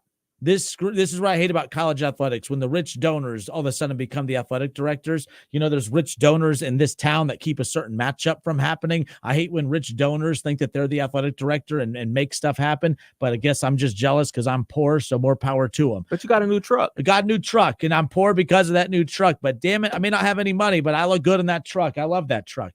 But no, Kev, last thing on this, I agree with Tim Hall about that. What this screams, everything was good 2 weeks ago. Not good as in, oh, we're happy with where we're at, but hey, we understand for the 2nd straight year, we're the youngest team in the Big Ten. We understood. We didn't go balls to the wall with the NIL in the offseason. We didn't go hard in the portal. So you don't do any of those things because of the limitations from your athletics department, and then you get kicked out with 6 games left. Kev, I agree with Tim Hall on that. This screams donor. This screams rich guy throwing a temper tantrum saying, get him out now. Now, Jake Diebler, who I like, but not as a head coach, he'll be the interim coach for the final 6 games. They'll have Purdue, number 2, the Boilermakers, on Sunday. That'll be at Value City Arena in Columbus, of course. But man, oh man, it's your turn to talk, Kev. My bad. No, I just repeated myself from yesterday, but I'm still fired up about it, as I'm sure you thought I would be. Absolutely. I know that you and Coach Holtmann are cool, and that's great. And Coach Holtmann is awesome. But his record these last 2 years have been god-awful. And the biggest takeaway that I have is from what Gene Smith said, the regret part. Yep. For me, I feel like this is almost personal. Like he was sold a bill of goods and he bought it and he's getting them back. Like, man, you told me you were going to turn it around. You told me X, Y, and Z. You told me these players were this, and you had it all figured out. Obviously not. And you're out of here. We're done with it. I also agree with you with what's the difference? What's the difference? What's the difference going to make between letting them ride out the season and firing them right now? Because even if you win the next 6 games of the regular season, you're not going to the tournament. The only way to the tournament is to win the Big Ten championship, to punch your auto bid. That's the only way. So I'm not outside of, all right, you're going to start contacting current head coaches out there that are coaching elsewhere. That's the only thing that I can think of. You're not allowed? Yeah, you're not. So I no, you're fine. You're fine. I thought the same thing yesterday. That's what I'm asking. Tim and I talked. Yeah, so Tim and I talked, and he goes, if that's the case, though, let's say you want a McDermott or let's say you want a Chris Beard, you can't contact them right now because it's in season. So it's kind of like a player, like you can't, you know what I mean? Like, hey, you know what? We cut a player now. Let's go get that. Let's go get that kid from Dayton, that Deron Holmes from Dayton. Let's contact him now with 6 games to go. So it's kind of like that. So I agreed at first, maybe it's to get a head start on the next coaching search. But if you can't contact them now, I'll let you continue. Yeah. I mean, we see this in college football. Like, teams start firing their head coaches in October to kind of like get a jump start on like some of the names that are out there. So let's just say, for instance, like you can't contact the guys that are currently head coaching. Is this a situation where we're reaching out to a Jay Wright? Is this a situation where we're reaching out to pie in the sky, Mark Jackson? I don't know. I'm just randomly saying people's names that are coaches. Is that something that's going on behind the scenes? What would prevent you from doing that with your current head coach situation? Like the coaches saying, "Oh, I'm not going to do that because you guys got a coach. You don't have technically have an opening right now. Is that it? I'm not sure what that is. But for me, I would say whomever the next coach is going to be, if the Ohio State administration doesn't look or cast a wide net. And when I say a wide net, I mean everybody. I'm talking everybody. I'm talking about, hey, man, why not talk to Dawn Staley? Why not talk to Gino? Why not talk to everybody that's out there? Don't limit yourself to say, hey, we're only going to talk to these level of coaches or coaches that coach in the men's game. Talk to everybody because the game has changed. It's not all about recruiting on the high school level, developing, and then boom, 3-4 years down the line, we're national championship contenders. No. That's not how the game is working right now. You got to be able to talk to guys that can get into these rooms. And also the game has changed from the Calipari style of like, oh man, I'm going to get the guys with the most NBA potential. That thing doesn't work either. You look at the teams that are there. These are guys that have been developed at other schools. And then like, you know, all right, we have our guys that are real good. Now we need a point guard. Let me work that relationship with that guy and get him to come. Like, look at Jameer Nelson Jr. He's balling at Baylor right now. He didn't start out at Baylor. He transferred to Baylor. So who had that relationship at the Baylor school to get Jameer Nelson to come to their school? Like, I don't know how St. Joe's let Jameer Nelson not come to St. Joe's, but that's a story for another day. But like, I'm thinking like that. Think about like what coaches have an impact on NIL. I know Dawn Staley has a huge impact on her players getting paid with the NIL situation over there in South Carolina. I know for sure that, I mean, Jay Wright has huge connections all across the country. A place called Chicago, he has connections. You know, Jalen Brunson. Places called Philadelphia. You know, Josh Hart. Like those guys weren't 5-star dudes. Those dudes were 3-star guys that developed and became NBA players. Mikal Bridges, he's a 3-star dude. Like, so find these dudes, bring them to Ohio State, and win games. So there's a lot of coaches out there. For me as a fan, I'm just saying, hey, don't just zero in on one person and say, oh, we're going to get him, do or die. Cast a wide net because this is a total reset, not only for Ohio State basketball, but in college basketball in general. So I think you would be limiting yourself if you say we're only going after this person. Cast a wide net. Do an interview process. Find the best person for the job. So and then the other point I brought up yesterday, Ryan Day wins a ton of games at Ohio State, no doubt about it. Definitely never called for him to be fired, but you can make an argument based on the expectation. You got to consider the context here, the expectations for Ohio State basketball versus expectations for Ohio State football. Based on the last 3-year run, Ryan Day has underachieved way more than Chris Holtmann has underachieved in basketball, in my opinion. When you look at the fact that you lost to, and again, the biggest rivalry, again, I roll my eyes at it a little bit, but based on their expectation, you have to win that game. Whether you're a good or a bad Ohio State team, that's the one game that matters. Cool. Haven't beat them in 3 years. Haven't won a Big Ten championship in 3 years. Been to a playoff game, lost that playoff game. Haven't been to the playoff in 2 of the last 3 years. So, like, and I'm not advocating for Ryan Day to be fired, but there was a come to Jesus moment within that athletics department where they said, okay, enough's enough. Gene Smith is not big on NIL. We talked to 2 guys yesterday that cover Ohio State that said the same thing, that there was it finally took the failures of Ohio State before all of a sudden Gene Smith took his hands off and said, fine, just go. For one, he's on his way out the door in July anyways. There's a reason that this offseason, all of a sudden now Ohio State had millions of dollars in NIL to go piecemeal a roster together, which wasn't a bad roster, but you know what I mean? To retain the talent to the roster. There was guys ready to go to the NFL. They chose to come back to college that was unheard of 5 years ago. And now here we are. Ohio State was late to the party when it came to NIL. There's a reason they started kind of slipping a little bit, right? There's a reason that Georgia kept trucking along. And there's a reason Alabama, although they did take a step or 2 back, but that's because Georgia was kind of winning some of those battles. But all of a sudden, Ohio State, they went all in with NIL and the transfer portal for football, and now they have now everyone's accusing them of buying a championship, Yankees, mega roster, all this stuff. Yes, you're Ohio State. You have the opportunity to do that every year. You have the NIL capabilities to do that every single year. People not only want to play for you because of your brand, but now you have the brand and the money. Awesome. There's a lot of brands out there that don't have the money. Then there's schools without brand that have the money, like Texas A&M. and that doesn't always work. Ohio Mm-hmm. State is the perfect combination of brand and money. Texas A&M has money, no brand. That's Mm-hmm. why that didn't really work so well for Jimbo. So when I say that, I mean the same for Ohio State basketball.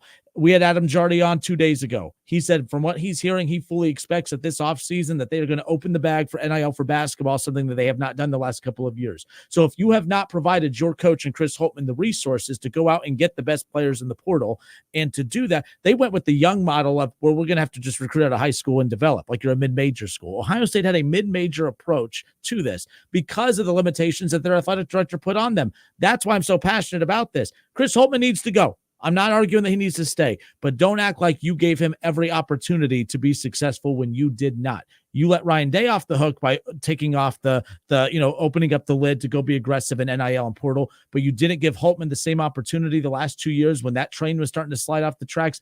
That's my problem with this. So now what's going to happen, Kev? They're going to go get a Chris Beard. They're going to go get whatever name you want to talk about, Lamont Paris, who's killing it. Was it South Carolina? Is that where he's at right now? They bring him in. With Meechie Johnson. Guess what they're going to give him? They're going to give him NIL. Go do it. And he's going to put together a kick-ass roster. They're going to be a top 15 team next year. They're going to win a couple tournament games. Everyone's going to be like, see, Chris Holtmann's the problem. No, you gave him resources and stuff that you didn't give Holtmann. And Paris is probably a better coach. But that's my problem, Kev. It's really about the approach from the university more so than the coach itself. I'm going to say it one more time. Chris Holtmann needed to go. He didn't need to go at 6 games left. He does not need to be the coach in 2024 heading into 25. However, Ohio State, they fumbled a lot with the football. They're to blame for the football struggles the last couple of years, and they're to blame for basketball as well. Watch what happens when they go all in. It's going to be a different animal. Ohio State, the brand and the money, look out, because they could be unstoppable in all sports, not just football. So there you go. Yeah, I'll say that, and I definitely don't disagree with you. I agree with you. Like the whole thing from Ohio State and a lot of other schools' perspective with NIL was standoffish, and then it took them not winning for them to get involved. Yeah. And unfortunately for a lot of other coaches not named Chris Holtmann across the country, they ultimately lost their jobs, and then the next guy got all the benefits from that situation. So he's not going to be he wasn't the first. He's definitely not going to be the last coach to feel this wrath. This isn't anything new in coaching. And before NIL and before the transfer portal, it was great the first 2 years. And after that, it was okay. But we would rather have the okay than what's happened the last 2 years, for sure. Fair. For sure. And, Coach Holtmann, he'll land on his feet. He will land on his feet. He's been in the tournament 7 of the last 10 years. 7 of the last 10. He'll be just fine. I mean, and to be honest, he wasn't even the best hire for Ohio State because of the timing of which Thad Matta ended up leaving. Now, the reason Chris Holtmann honestly got boosted up as well, Ohio State fans really felt good about Chris Holtmann because of Archie's failures. Because if you remember, we weren't excited about Holtmann. I know I wasn't. It was a late hire, right? It was a late hire because Matta, I think it was we're talking. I won't say August, but I think it was July. I don't think it was July. I think it was I want to say May or June. I mean, we're talking well after the basketball season. That was the season that Archie Miller goes to Indiana, but Archie Miller, everyone kept looking at the struggles of Thad Matta and Ohio State overlapping with Archie's just dominant run at Dayton. Archie was a shoo-in at Ohio State. Buckeye fans were furious when Ohio State ended up with Chris Holtmann over Archie Miller. Well, even with Holtmann's deficiencies at Ohio State over the years, you still got the better hire. Would you rather have gotten Archie Miller and gotten what Indiana got? Archie Miller or Chris Holtmann coached twice as long as Archie Miller did at Indiana. So Holtmann became the 14th head coach for the Ohio State basketball program on June 9th, 2017. Then that's a hell of a hire considering you had to make a decision in June when all the other coaches, the good coaches, the up-and-coming ones were out there. I don't know who they go after now, but I do know they're going to have a better selection process because there'll be more names to comb through than in June when some of the up-and-coming coaches that they were looking at, like Archie at that time. But there's 11 Warriors put out a list. Let's take a look at that list. How realistic are some of these names on this list? Back channels. Yeah, lots of raises about to go out, just like when Nick Saban retired. No kidding. I mean, it's honestly what's going to happen. You're going to see a lot of names start to pop up or just agents kind of expressing interest, even though they don't have it, just to kind of put the pressure on their current program. A lot of big names on this list released by 11 Warriors. We're going to learn just how aggressive Ohio State is going to be with their college basketball program. Can't pretend to have expectations and then go just kind of during the hiring process. Cast that wide net like Kev Nash just talked about. But let's talk about it, okay? Who are some of the names on the list that 11 Warriors and some of these other programs have put out? Let's talk about it when we come back. It's the Kinner and Kev Show, 1410 ESPN Radio.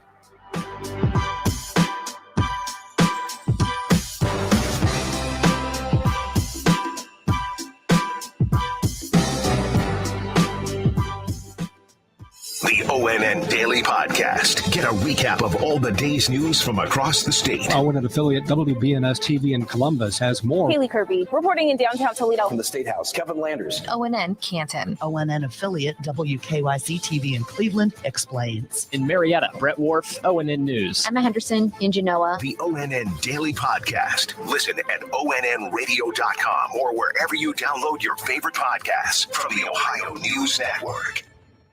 Hey, it's Keith Byers. Tax season is here, and I'm sure you're thinking about who is going to do my taxes. Try my friends at Arrowhead Tax Service in New Carlisle. Call Michael and Justin today at 937-543-5770. They're ready to serve you at 113 West Jefferson Street in New Carlisle. Arrowhead Tax Service gives back to the community through athletics and nonprofits. And all new clients save 10% off online at arrowheadtaxservice.com, where their target is your satisfaction.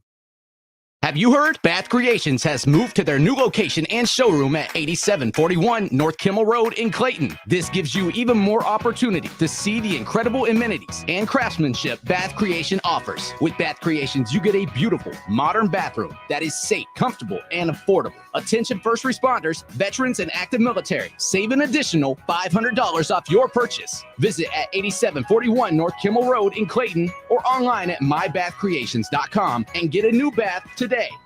Everybody knows that Roosters is a fun, casual joint with their award-winning waitstaff, great food, fun, and laughter. It's a quick stop on the way home to sit back and unwind. It's a front row seat to the big game. Roosters is where you, your family, and friends can order pizzas, sandwiches, salads, and more. And the home of award-winning wings that are fresh, never frozen, and so big you won't believe it. It's your family's other dinner table. Roosters, a fun, casual joint, and proud sponsor of Ohio State Athletics.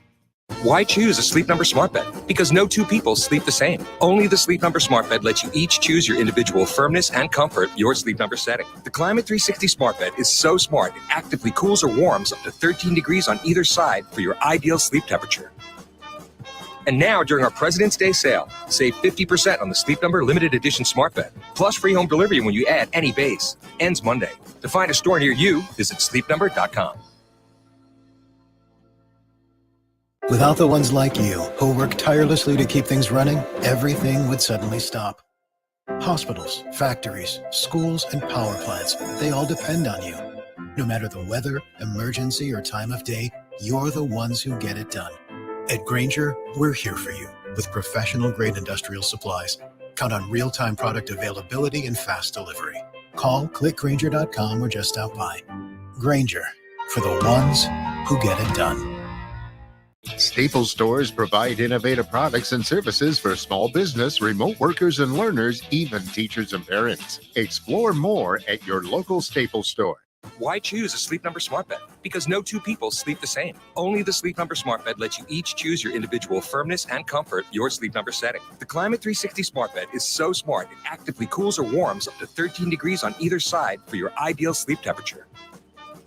And now, during our President's Day sale, save 50% on the Sleep Number limited edition smart bed, plus free home delivery when you add any base. Ends Monday. To find a store near you, visit sleepnumber.com. As a mom, comforting my family is what I do best. Vicks Vapor Stick provides soothing, non-medicated Vicks Vapors in an easy-to-apply stick, and it dries fast, so there's no mess. I use it to comfort myself and my family. Thanks, Mom. Vicks Vapo Stick, soothing comfort for the whole family. And when you need more comfort for yourself, try Vicks Vapo Shower for steamy Vicks Vapors. Use as directed. Vapo Stick for use ages 4 and up. Vapo Shower use for adults only. With your choice of select sandwich, nugs, fries, and a drink, Wendy's $5 Biggie Bag is your go-to. Your nugget wingman. Your hot and crispy fry co-pilot. Just like us. We're like the bag boys. What? Bag boys, what you gonna do? What you gonna do when we bring your food? For a deal you can count on, bet on Biggie and choose wisely. Choose Wendy's. Bag boys. U.S. price and participation may vary. Includes choice of JBC or crispy chicken sandwich with 4-piece nuggets, junior fry, and small soft drink. Third-party delivery pricing may be higher.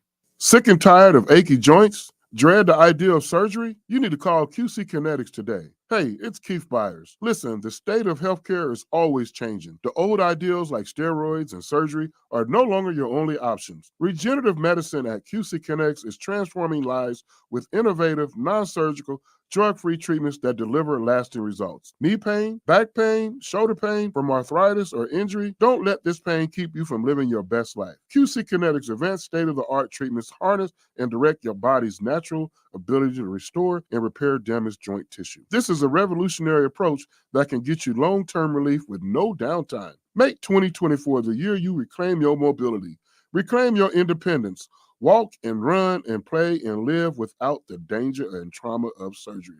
And without harmful drugs, call QC Kinetics now for a free consultation. 937-936-0325. 937-936-0325. I'm Terry Krupp of Laird's Tax and Accounting, serving this area's tax and accounting needs for over 80 years. Tax season is here. We invite you to discover how we can make your tax filing experience easier. Our professional staff assures your return is accurate with maximum use of legitimate deductions. Since our founding, we have been trusted because of our knowledge of the tax code and for standing behind your return if the IRS calls. Contact us at 937-325-6571. Information at lairdstax.com. Now's the time to save big on major appliances at Lowe's. Shop LG and more today. Lowe's knows home improvement. Coming to you live from the Superbook Sports Studios in Kettering. You're listening to Dayton's ESPN Radio, 1410 Wing AM.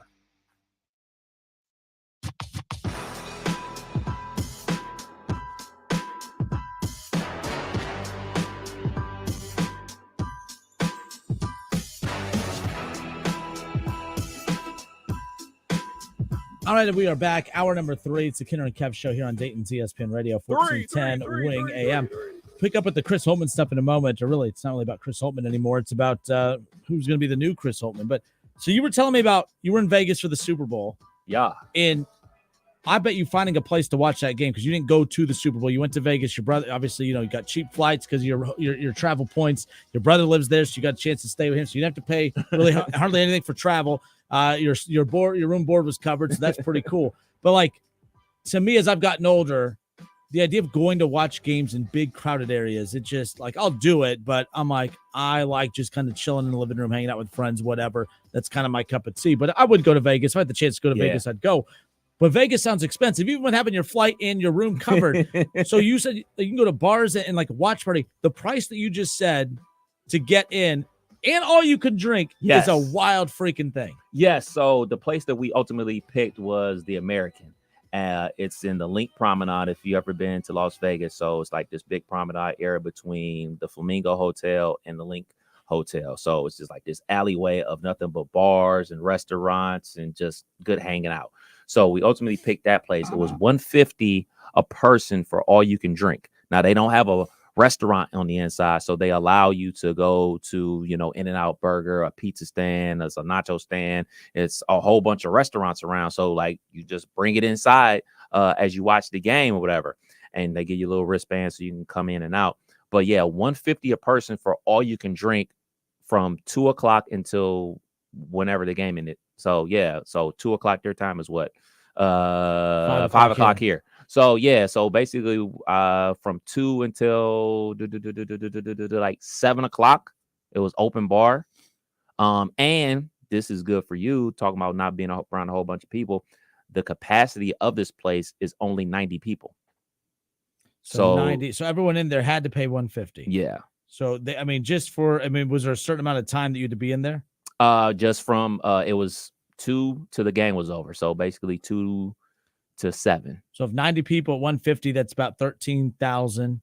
So they just made 13,000 off the top. You're probably not drinking. See, that's the beauty part of that. For one, it sounds like it's a good deal, but 150 a person. That's to me when you said that, I'm thinking Vegas. I'm thinking that's a good price for Vegas. That is a great price for Las Vegas. If because you said some of the other places we were looking at were like $350, $500, and that sounds about, and that's high, but that's what you expect when you go to Vegas. So the 150 thing, but the thing is, they're probably still making good money on top of that because you're probably not drinking $150 worth of alcohol. No, I had about 5 to 7 beers and then like 2 mixed drinks. My brother probably had about 3 beers as he don't drink like that. But Shayla, I don't know how many she had. Goodness gracious, she was having a good time. But I know you tell me all the time she's just a drinker. Drink here, drink there. At church, drinking. I mean, Shayla, come on now. But it was a good time, and where they had us set up was like right in front of. I sent you the video, but like right in front of the TV. So I looked to my left, TV. Look forward, 2 TVs. Look to my right, 3 TVs. Behind me is a TV. It was the TVs all over the place, and it was a great time, man. It was a great time. Now, obviously, nobody wants to spend $150, but I mean, all things considered, I mean, you're in Las Vegas for the Super Bowl. There's going to be inflation next year in New Orleans for watch parties. There's going to be inflation for the Super Bowl next time it's in LA. Whatever city you go to, if you go to a watch party, it's going to be inflation. So you kind of just charge it to the game. Yeah, and on top of that, too, because you have to pay pretty much anywhere you go to watch the game in a group environment where you have a table, you could sit, drink, eat, all that. So 150, to me, that's the convenience fee of just having a table with your group to watch the game, and then you get the drinks on top. That's a hell of a deal. See, I always thought Vegas was a cheap place to go for that. I'll tell you. So we canceled our reservations at Nobu. Yeah, we had to get Fitzy on. I know we're done because it's Super Bowl, but we'll get one more with him. Yeah, and I sent him a picture on Twitter, and he just sent me back a gif of somebody rattling their can. Lord help me. But we did go to STK Steakhouse. Very good steakhouse. Reasonably priced steakhouse. No more expensive than going to Fleming's. $150 a person. Drink you can eat steak. I would love that. That'd be How fine. do you get your steak? I used to get it well done. Now I don't. Now I like it medium well. I like it a little red. I like it a little bit more than red. I like it to moo a little bit. Medium well for me as well. Medium well. I always say, because like I said, I used to always get it well done, but then it's just way more flavor when you get it done. I would because I always panic when you go to a restaurant. Well, how do you just well done? Just well done, whatever. There's no damn taste. I don't know how you eat it well done. There's no taste. If you have to put steak sauce on it, it's not a good steak then. Bingo. Now I do put steak sauce on it because it adds to it. But I'm just saying, if you need it, though, if you have to, it's a dry piece of steak. No good. In the comments, in the chat section, how do you get your steaks done? I'm medium well. My brother is medium, and I was like, I tried a little bit of his. I was like, I'm not there yet. It tastes great, but just like the visual, I can't get there. And he hit me to something my mom's been doing since I was a kid. Put horseradish on your steak. It's smoking hot going down, but it does taste good. I was poor. What I did for my steaks growing up, I took the film off of it and then I put it in the microwave and hit TV dinner. They call that Salisbury. Yeah. It came with gravy.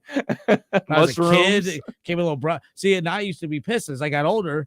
The TV dinner stopped having a little brownie in the top with the sprinkles. I was like, this is messed up. The one with a little penguin on it. You know what I'm talking about? Yes. Yeah. A little blue tray.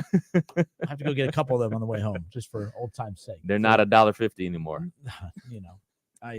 By the way, here in Kettering, that Meyer area where they put Taco John's or whatever, and they put the Burger King. If I wreck my new truck because they can't get their stuff figured out over there, I don't care. I don't know if it's Meyer to blame. I don't know what development is going up over there. They got the car wash over there too. Well, they're trying. The Wendy's, which the Wendy's over there somehow, we only accept cash. They're the only one in the entire area. What? We only accept cash at this time. Since when? No one, and every time you go somewhere, we don't accept cash. We don't have cash. We don't have change. Nothing about that area makes any sense over there.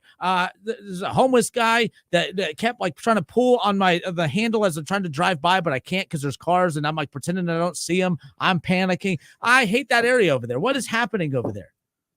Get that figured out. There's no directions. If we get in a wreck over there, no one's at fault because there's no signs telling you to stop or anything. It doesn't make any damn sense. And I know I'm not the only one that believes that. If you live in Kettering, you've been to Kettering, you've been to that Meyer over there off Wilmington, you know exactly what I'm talking about.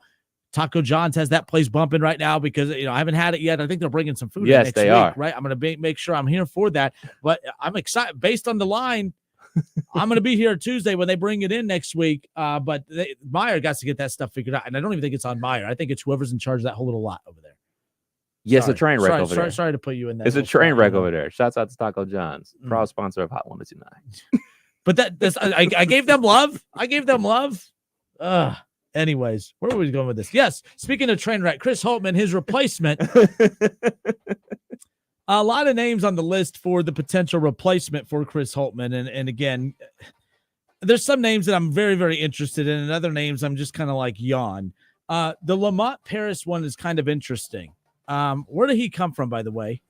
He's at South Carolina right now, but he was a part of one of those Cinderella teams from the year before. They weren't very good his first year, and then he turned them around in year two. But he didn't just turn them around; they're balling right now. Like they're playing real well. Where'd he go?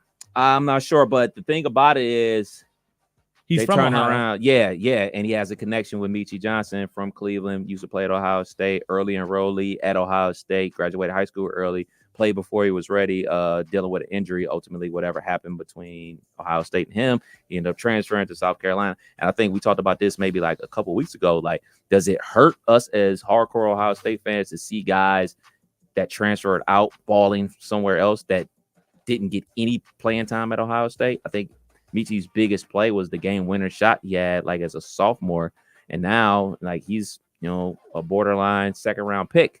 So those type of things upset me. There's not many though.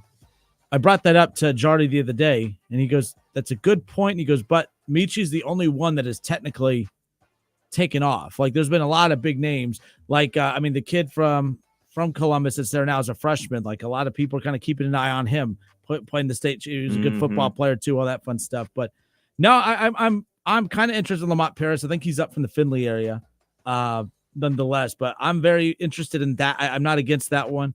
That hire. Nate Oates is being brought up. No, don't stay away. He's a disaster, dude. He's a good basketball coach. Don't get me wrong. If you could win at Alabama, I know that's tough to do. Some coaches do not know how to win at Alabama. But he's doing it. I'm just saying. It's the way he handled that mess last year, and it didn't seem like he had very good control of that whole situation.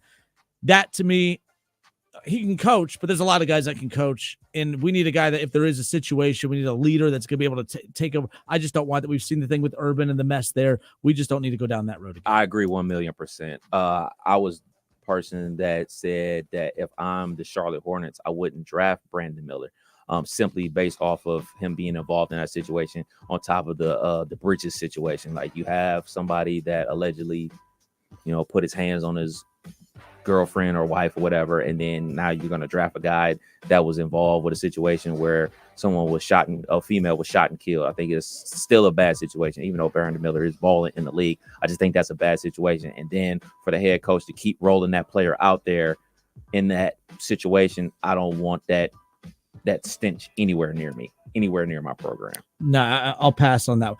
I think, by the way, the perception of the Ohio State basketball job is what?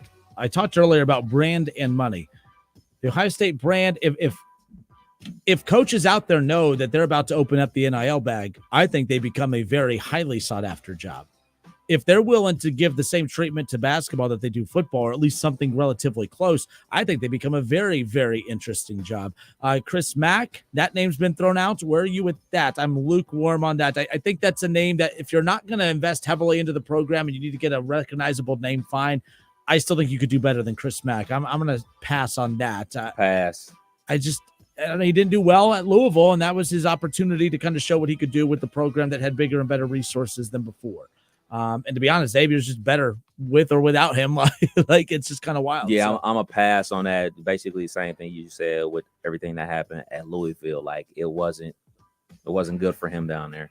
And I mean, shoot, the program hasn't been the same since Rick Pitino left. And to be honest, the program wasn't anything before Rick Pitino came since way back in the 80s with Purvis Ellison. So, like, no, I'm good on Chris Mack. What about another name that coached here locally, Mick Cronin? Doing a very good job at UCLA. He's taking them to a Final Four. I mean, I really like Cronin. I don't have an issue with that. I'm you with giving that. it a thumbs up? Definitely with that. Obviously coaching at UC. I mean, think of some of the players that he had at UC. Like those guys, like played with that aggression, like some junkyard dog mentality on defense. And if you're not going to be like one of those teams that are going to be recruiting at a high level or going to hit the portal at a high level, you want dudes that want to go out there and compete and win basketball games. You look at like Sean Kilpatrick when he was at UC, when UC was in the Big East. Like he wasn't like a big time recruited guy coming out, but he put up big time numbers. So I'm with that. I would like that. I would like that a lot. I wouldn't mind that one. That one's not getting a ton of play, but it is on this list of potential head coach candidates. 11 Warriors put this out. Some like Chris Mack's not on that list. I threw that name out because that was brought up yesterday with Timmy Hall from the Fan. Dusty May, Florida Atlantic. They went to the Final Four last year. I mean, great story. My thing is this. You went that route with Chris Holtmann already. Right. I think you need to go bigger. I don't think you go back. And by the way, he's a hell of a coach. I just think Ohio State, you have to get this next one right. I need to see a coach that's proven themselves with a high major program versus that up and coming guy. Like we just saw it with Chris Holtmann. You usually don't hire back-to-back Chris Holtmans. You don't hire the back-to-back Archie Millers. That's why they went Indiana, Archie Miller. Now we're going to go get a Mike Woodson. Now, has that worked out? No, right. But that's usually the pattern on how this stuff kind of works. Like Ohio State, they went young with Ryan Day, inexperienced head coach. I promise you, when it's time to replace Ryan Day, they will not go the young, inexperienced coach route again. They're going to go look for a big name. So I don't know. I don't see them going Dusty May, but if they did, it wouldn't be the end of the world. Wouldn't be the end of the world. But you're right. It's kind of like that same thing that we always hear about when a coach is fired. If your defensive head coach got fired, then you go hire an offensive guy. Yes. If you're an offensive guy, you go get a defensive guy. So it's kind of like one of those situations, especially in college sports, where if you gave, quote unquote, an up and coming guy an opportunity, you want to go ahead and get somebody that's settled.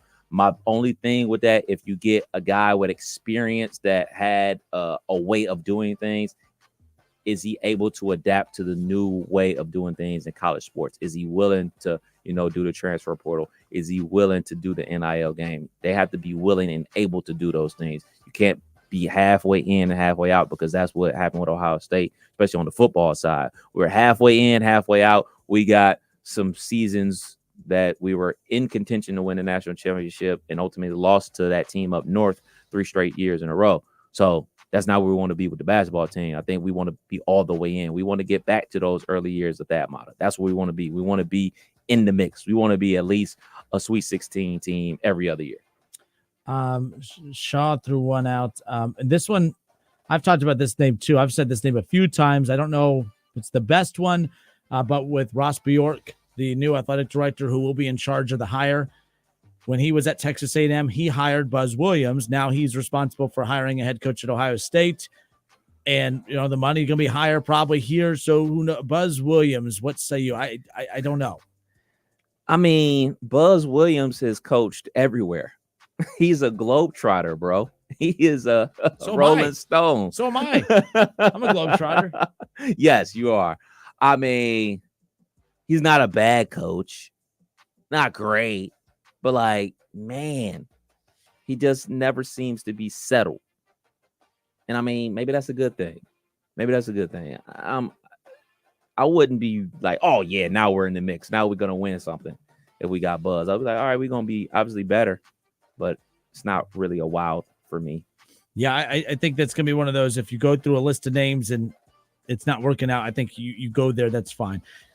Jay Wright keeps getting thrown out. Hey, by the way, if you can get Jay Wright, by all means. I mean, I think Ohio. And by the way, this is what I mean by we're going to know just how much Ohio State values the basketball side. Because if Ohio State, they want to go out and get the best football coach possible, why would you not want to do the same thing for the basketball side? Jay Wright, it's kind of a pipe dream, but kind of not. You go to him, we're the Ohio. Like, this isn't just some, oh, look, Louisville has an opening and, man, kick the tires on it. No, this is Ohio State. They can go to him. The money will be right. The presentation will be right with NIL and the portal and every resource every resource that he can imagine will be at Ohio State. If there was a program, I think that could get him out, I think this could be it. Now, the NBA, you could say the same thing about the NBA, but the NBA is a whole other headache in itself. I don't know. I don't want to say it's that far-fetched as people are making it, but I don't think it's about whether he just wants to coach again or not. I think Ohio State would check off every box he'd be looking for. Open up the bank account because those suits ain't cheap. Yep. I mean, he almost dresses as good as he coaches. Like, this dude is fly on the sidelines. Like, remember when they beat North Carolina on the buzzer beater? Like, didn't move. He was boom and just walked off. Like, this dude is the coolest. Like, yes, obviously, if we got him, it's on and popping. Like, that's the type of thing that's gonna move the needle. Like, for me, I'm not always like the guy that like, oh man, you gotta wow me. But like that right there, not only he's gonna wow you, he has the credentials to back it up. And those credentials aren't 5-15 years ago. You know what I'm saying? These are relatively recent. I mean, look at the guys that are playing in the NBA right now. Talking about Brunson, we talking about Josh Hart, we talking about Bridges from the Nets, we talking about what's my guy that plays for the Knicks that used to play for the Warriors? DiVincenzo. Like, it's a whole bunch of guys that are his guys that are balling right now in the NBA. And like, none of those guys were like, oh my goodness, this is going to be a one and done type of guy. All those dudes were at Villanova 3 or 4 years. So this is about finding the talent, developing the talent, and winning. And not only winning big, they won rings. So last name here as we throw this out. Again, if you're just joining in, potential head coaching. If you don't say the guy, we're going to have to say another guy. So Chris Beard eventually, that one we've talked about, but Thad Matta in his first year at Xavier, right now, or Butler, I'm sorry. They went out, their top 7 scores all came out of the transfer portal. Thad Matta went in and turned them around like that. Mm-hmm. He's very good coaching staff. You talk about Jake Diebler being the interim coach for Ohio State men's team right now for the Final 6 plus the Big Ten tournament. John Diebler is an assistant coach with him over there. And I think Greg Oden's an assistant coach out there as well. There's a lot of Buckeye ties there. I mean, Thad Matta, could we see a return of Thad Matta? If Thad Matta approached it as, I'm going to hire a young coaching staff, that if I have the NIL funds and the transfer portal accessibility and they do a lot of the groundwork and I just have to be the closer the way it should be, then I think Thad Matta, a return would be, I think fans would welcome it. And it could be that could be a bailout hire. I don't think he's at the top of the list, Kev, but if it's not going well, I could see that being a bailout hire that I still think could end up being a pretty good hire. I just don't know if you should go back to that, but it wouldn't be the end of the world if they did. My favorite era of Ohio State basketball growing up was that era. It wouldn't bother me, but I'm kind of with you. Going back to the well, I don't know. But if they are going out and doing a big search and they just don't feel good about their candidates, I have no problem with them saying, bring Diebler, keep Jake, bring Oden, get a young staff, go hit the ground running. I think Thad could do real well. I think he would be a solid choice. Not the best is he choice. going to bring Sully and to play and some of the guys that's on the TBT roster to play on the court? Sully don't even play on that day. That's what's wild. Shoot, I think if Gene Smith was still the AD and they went down this road and they just couldn't find the right fit, I wouldn't mind that. But I think since we have a new athletic director, he is going to want to make the splash higher because this is his opportunity to say, this is my mark on the program. Obviously, he's made a mark helping the NIL situation and the Buckeye football team and guiding that. But this is his first opportunity to make a hire. So I think that would be perceived as a step back if you had to beg basically Thad Matta to come save your program. Remember, there's another side to this, too. I don't know, outside of Jay Wright, I don't know if there's another coach out there that's going to make Buckeye fans rush to fill up Value City Arena. Thad would. There's a business side to that, too. And that's why I said, by the way, he's not at the top of my list. I'm just saying, if calls don't go well with certain coaches, like they like Lamont Paris, but it's just maybe something's not – Thad's not a bad one. Sean Miller. We good. That's what I thought, too. Again, that's another safe hire. It's one of those where – it'll check off a lot of familiarity boxes and you'll remember what he did at Arizona and then you'll remember what he did at Arizona. And I'm like, if you bring a DeAndre Ayton type dude with you, that's fine. You know, I'll pay whoever you need to. But I'm not against Sean Miller, but I don't know. Is there a name that that's not on this list that you really feeling? Not necessarily that, but if you're gonna talk about Sean Miller, if we're gonna go down that road, if we're gonna go full slime ball, then why don't we go Bruce Pearl? Good for you. I mean, no, but you're not wrong. If we're gonna go that route, then why don't we just go all the way in? You are not wrong. Like, I didn't even consider him. Like, if you were gonna go down the road of guys with sketchy situations, why not go get the sketchiest that wins a lot and that can coach? I mean, if that's the route we're going. Thank you for that. I didn't even think of that. I did not think of that name at all. Interesting. You think would he leave the SEC? Would he leave Auburn? He loves that region over there. You know, a name I would have said a year ago, but he's a moron. Bob Huggins. How tone deaf do you have to be? He's just, I don't feel bad for him at all, Kev. No. Like, you repeated it. You kept going. And, like, didn't even feel bad about it. Like, and it's stupid because he would have been great. I would have loved Huggins. Like, you know what I mean? Like, let's say that didn't happen. Mm-hmm. He's still at West Virginia. Huggins. Let me get my bell. What? I ain't making an excuse. No, me. Oh, no, okay. no, not excuse bell. Oh, okay. Old man bell. Oh man, yeah. But he would have potentially moved that needle. Chris Beard. Oh yeah, I still like the needle. I still like Chris Beard. I still like him. I think that's a name to keep number an eye out one for you is Chris Beard. Chris Beard would be number one. Jay Wright number one. But I mean, that's like saying if Ryan Day leaves, go get Nick Saban. I mean, of course Nick Saban, but like he's not a realistic number one. Jay Wright's not a realistic number one. But that's if you can go out and get somebody, he makes a ton of sense because he just has all that experience and he just, like you said, he has that it factor to him. I like Lamont Paris. What about Shaka Smart? I think Shaw threw that out there a little bit ago. I'm gonna say no to Shaka just because I think he's coaching at that area that makes sense for him. I mean, he's thriving again, you know. Yeah. And I'm gonna say VCU killed it, went up a notch, didn't kill it, coming back down, killing it again. I kind of like him at that little area right there. As far as that's concerned. Yeah, Texas, his tenure at Texas wasn't great. Wasn't horrible, but wasn't great. I just wonder if there's a sleeper out there. It is. You already know it is. You know it is. It's funny enough. I'm looking at this CBS Sports. Is there new names on there? No. This article got published in November 1st. This past November 2023, and they're just running down the top 25 head coaches.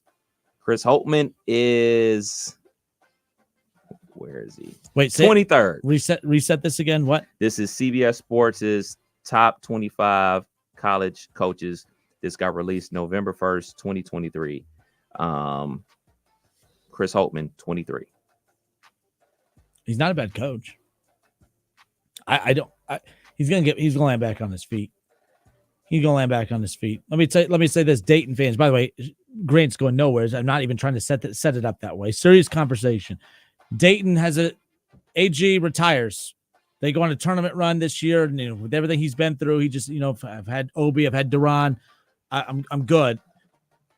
Chris Holtman, not a bad name, not a bad hire. I don't think it would happen, but I'm just saying it's not a bad hire. And I think that the A10 level is kind of where Chris Holtman should thrive, kind of like we talked about with Shaka. I think Archie, Chris Holtman, I think Shaka, I think those coaches, I think kind of that A10 Big East level, that up and down. You know what I mean? I think that's the level for those coaches as far as that's concerned. We shall see. By the way, Michigan, I don't know if Juwan Howard's done. Sure. You see their athletic director? I did see that news. He's part of the committee now. But he's full of that with the playoff, but he's full support of Juwan Howard. Okay. So interesting. Gene Smith was not a full supporter, at least at this point in time, obviously. Oof. All right, it's Kenner and Kev show, Dayton's ESPN Radio, 1410 Wing AM. I feel like we're missing like an obvious one to throw out there, but yeah. Eric Musselman. Where's he? Arkansas. That's another one that's kind of like not bad. Arkansas is very, very good. I like college coaches that had NBA experience that didn't work out for them, and then they thrive at the college level.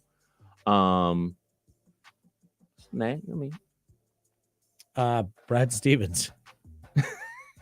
What's more unlikely, Brad Stevens or Jay Wright? Brad Stevens. Especially because of the landscape of college right now. I will say, he ain't dealing with that. recruiting in basketball is not easy, but I do think it's easier in today's day and age. Basketball is much easier to deal with than football. It's still stressful, don't get me wrong, but football, so many pieces, so many players, so many different sides of the ball. Basketball, just make sure you're being nice to the right four. Right? Just make sure you're kissing ass to the right four players to keep that core in place, and the rest you could just fill gaps if you will. I don't know, but no, I don't think but yeah, that's unlikely. I only said that because someone had thrown that in throw the name in the hat, but I can't think he's not coming back to coach. I mean, shoot, why would you come back to college coach where you could just, hey, Coach Missoula, watch out, I want my job back. How about former Wright State coach that's at Clemson right now, because that time's kind of coming up. Keep your hands to yourself, coach. Hold up, what? Oh, I think did you see that? I thought I sent you that link. It's basically mushing players in the face in the huddle. Sometimes you got to get their attention. We've talked about this before. I mean, nonetheless, but I don't know. It'd be interesting too. But how about you, Coach? I know everything. Why don't you like Anthony Gray? Because he doesn't call me for advice. I mean, I can have him. I can fix a lot of problems like that. I know everything. I'm a former Globetrotter, dude. I sat the bench for 4 years in high school basketball. A couple more years in college. Got a couple up and down, trains, up and down with the Globetrotters. I know all. I'm never wrong. We'll be right back. Karen and Cap, 1410 Wing AM.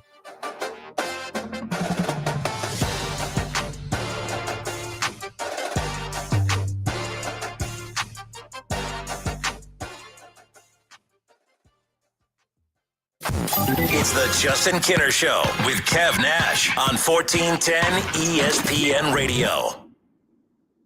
ESPN 1410 Wing AM weather. The forecast clear and 28 tonight with some afternoon snow. Tomorrow we'll see a high of 37 and mostly sunny and 30 on Saturday. I'm Rick Schremp for 1410 ESPN Radio. If you need new roofing, siding, or gutters, skylights, or patio enclosures, if you're a homeowner or business and need someone you can trust, don't take a chance. Enhance with Lance. Lance Roofing and Siding in Fairborn has been satisfying customers since 1993 and hold an A+ rating with the Better Business Bureau. Lance Roofing and Siding, 8460 Dayton Springfield Road in Fairborn. Call for a free estimate at 864-2722. That's 864-2722 or online at lanceroofing.com. You have empty office space to fill or home office to create. You know what you need. You know what you'd like. But you also have a pretty good idea after you've shopped around the usual places what you need and what you like might not happen. Well, then you haven't been to Charles Larrick's Warehouse Outlet. Nobody has their selection. Nobody has their discounts. And every week, there's something new. If you need office furniture, Larrick's Warehouse Outlet can sell it to you for half the price and below manufacturer's selected prices. Half price and below on hundreds of items. Selection from budget to the best. Really, desks from $50 to $5,000. Filing cabinets from $25 to $500. Before you go anywhere else, do yourself a favor and come to Larrick's Warehouse Outlet. With 25,000 square feet of selection, you're not going to go anywhere else. Larrick's Warehouse Outlet at 23 McOil Avenue, Dayton. Open Monday through Friday, 9 to 6. Larrick's, continuing the tradition. The Western Ohio Home Builders Association invites you to immerse yourself in a world of home improvement as experts gather to transform your ideas into reality at the Miami County Home and Garden Show, presented by 84 Lumber, February 16th through 18th at Hobart Arena in Troy. Discover the latest trends in all things home and garden. Our professional contractors and master gardeners are here to guide you through every step. Tickets are just $6. Visit MiamiCountyHomeshow.com for more details. And don't miss this ultimate home and garden experience.